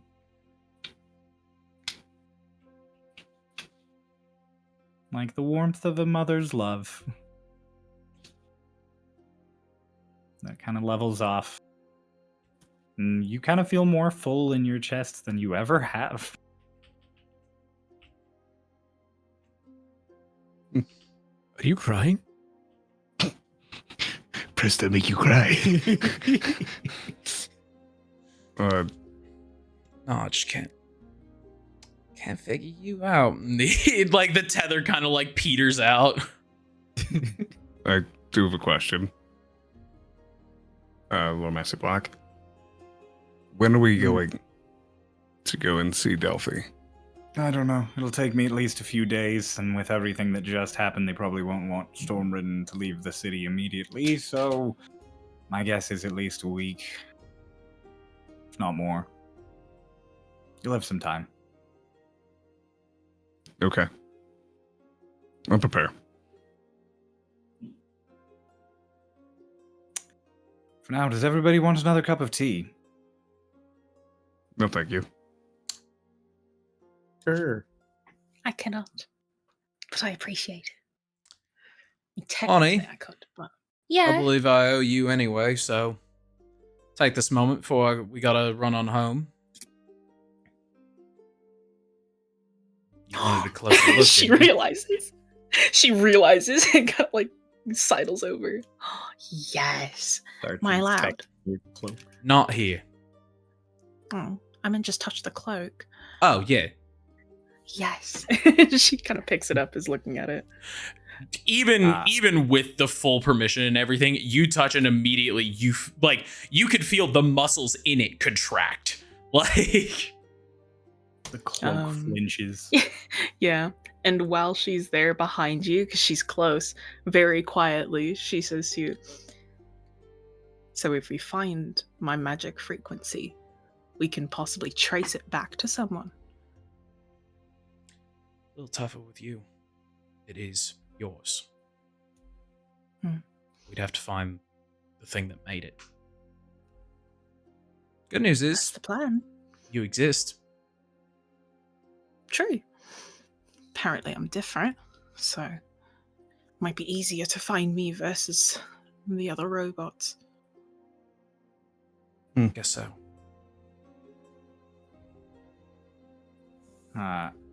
Secondary. Oh, That's sorry. where she struck me. Go. Yeah. Yes, Just- Crow. Quickly, he like sits down and just, oh, Lonnie, when are you free? Literally any time, realistically. And technically never. That's dark. You can also have your own look. Oh, what a fun day this is going to be. Wonderful. What deal did she I- make with you? I just got cookies. I don't know if I can today. That is, unless Ella. Hmm? Do you still need me? I'll be okay. After we dispersed, Lonnie, would you like to go somewhere private and have an examination? Yes, of course. Oh, how exciting, how fun. Vane, do you have a rubber mallet? What? No. A rubber mallet? Do you have a rubber mallet? I have a hammer. I don't want it to hurt you. Oh, it's from me. Yeah. No, I don't have a rubber mallet. Yes, you have a rubber mallet. I have a rubber mallet? Part of Tinker's tools. Yeah. I have a rubber mallet, I guess. You have a rubber mallet. I have your character sheet. So I slipped it into your pocket. as you guys are sort of sorting through all of that off to the side, Arlashna and Runava are still occasionally going back and forth telepathically. And Runava, Arlashna is kind of just like, I can tell you've been quite upset. And I can also tell you've recently had some very interesting dreams. And I don't think you've put two and two together yet. What do you mean? Well, think about what most recently upset you, deeply and gravely. And then think about something you've seen recently in your dreams.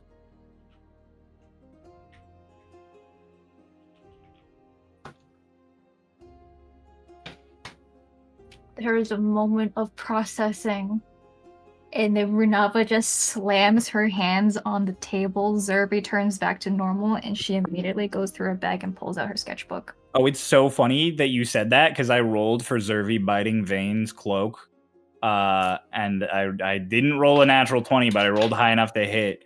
So you slam down as Big Zervi is just like, and then just Vane, you kind of lift your cloak up a little. It's just tiny Zervi, just Traitor. And your card loses its magic.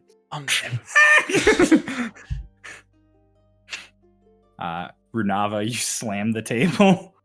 Yeah, I pull out my sketchbook and I just start. Just loud bang interrupts the relatively quiet discussion, and then Runava just starts scribbling manically. You alright, darling? Look at something out. Give me another 20 seconds. Oh, alright. Walk over.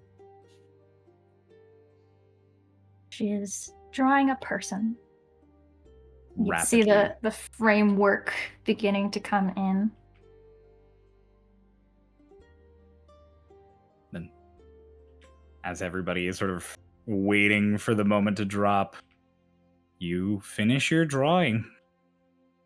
And she shows a sketch of a woman, pointed elf ears, wearing a tunic, legs crossed. And I hold it up and show you all. Oh, Irande. Oh, she's pretty. Yes, this is Irande. As Runava has a moment of deep relief, as for the first time in a very long time, you can definitely remember someone's face because you saw Irande in that dream. With all the information you've all gathered, with this lovely little moment of dramatic tension and relief for Runava, and with the promise of a very bright and early morning tomorrow, that is where we are going to end our session. Yay! I was gonna So- hit roll again. Thank you all so much for watching and or listening and or absorbing Starlost in whatever manner you do. I don't know how else you would, but very interesting if you're using one of the other 5 senses. Bro. I did my best. Thanks for auraing Oh. Starlost. The sixth sense. He absorbed it through my pores. I actually photosynthesize Starlost every day. Oh, Wow. shit. Crazy. If you osmosis Starlost. I like mine with protein powder. Oh, Yeah. okay, And then I there add you go. another scoop of protein powder. Starloss is actually made with super creatine. Starlost is made with all of the necessary vitamins and minerals. Wow. Amazing. Wow. And Salt. if you want to support Starloss in our development, you can check out the links in the description below. That'd be pretty cool. And for now, ta-ta. Bye-bye. Bye. It definitely has potassium. Ooh. Bananas. Banana man. 'Cause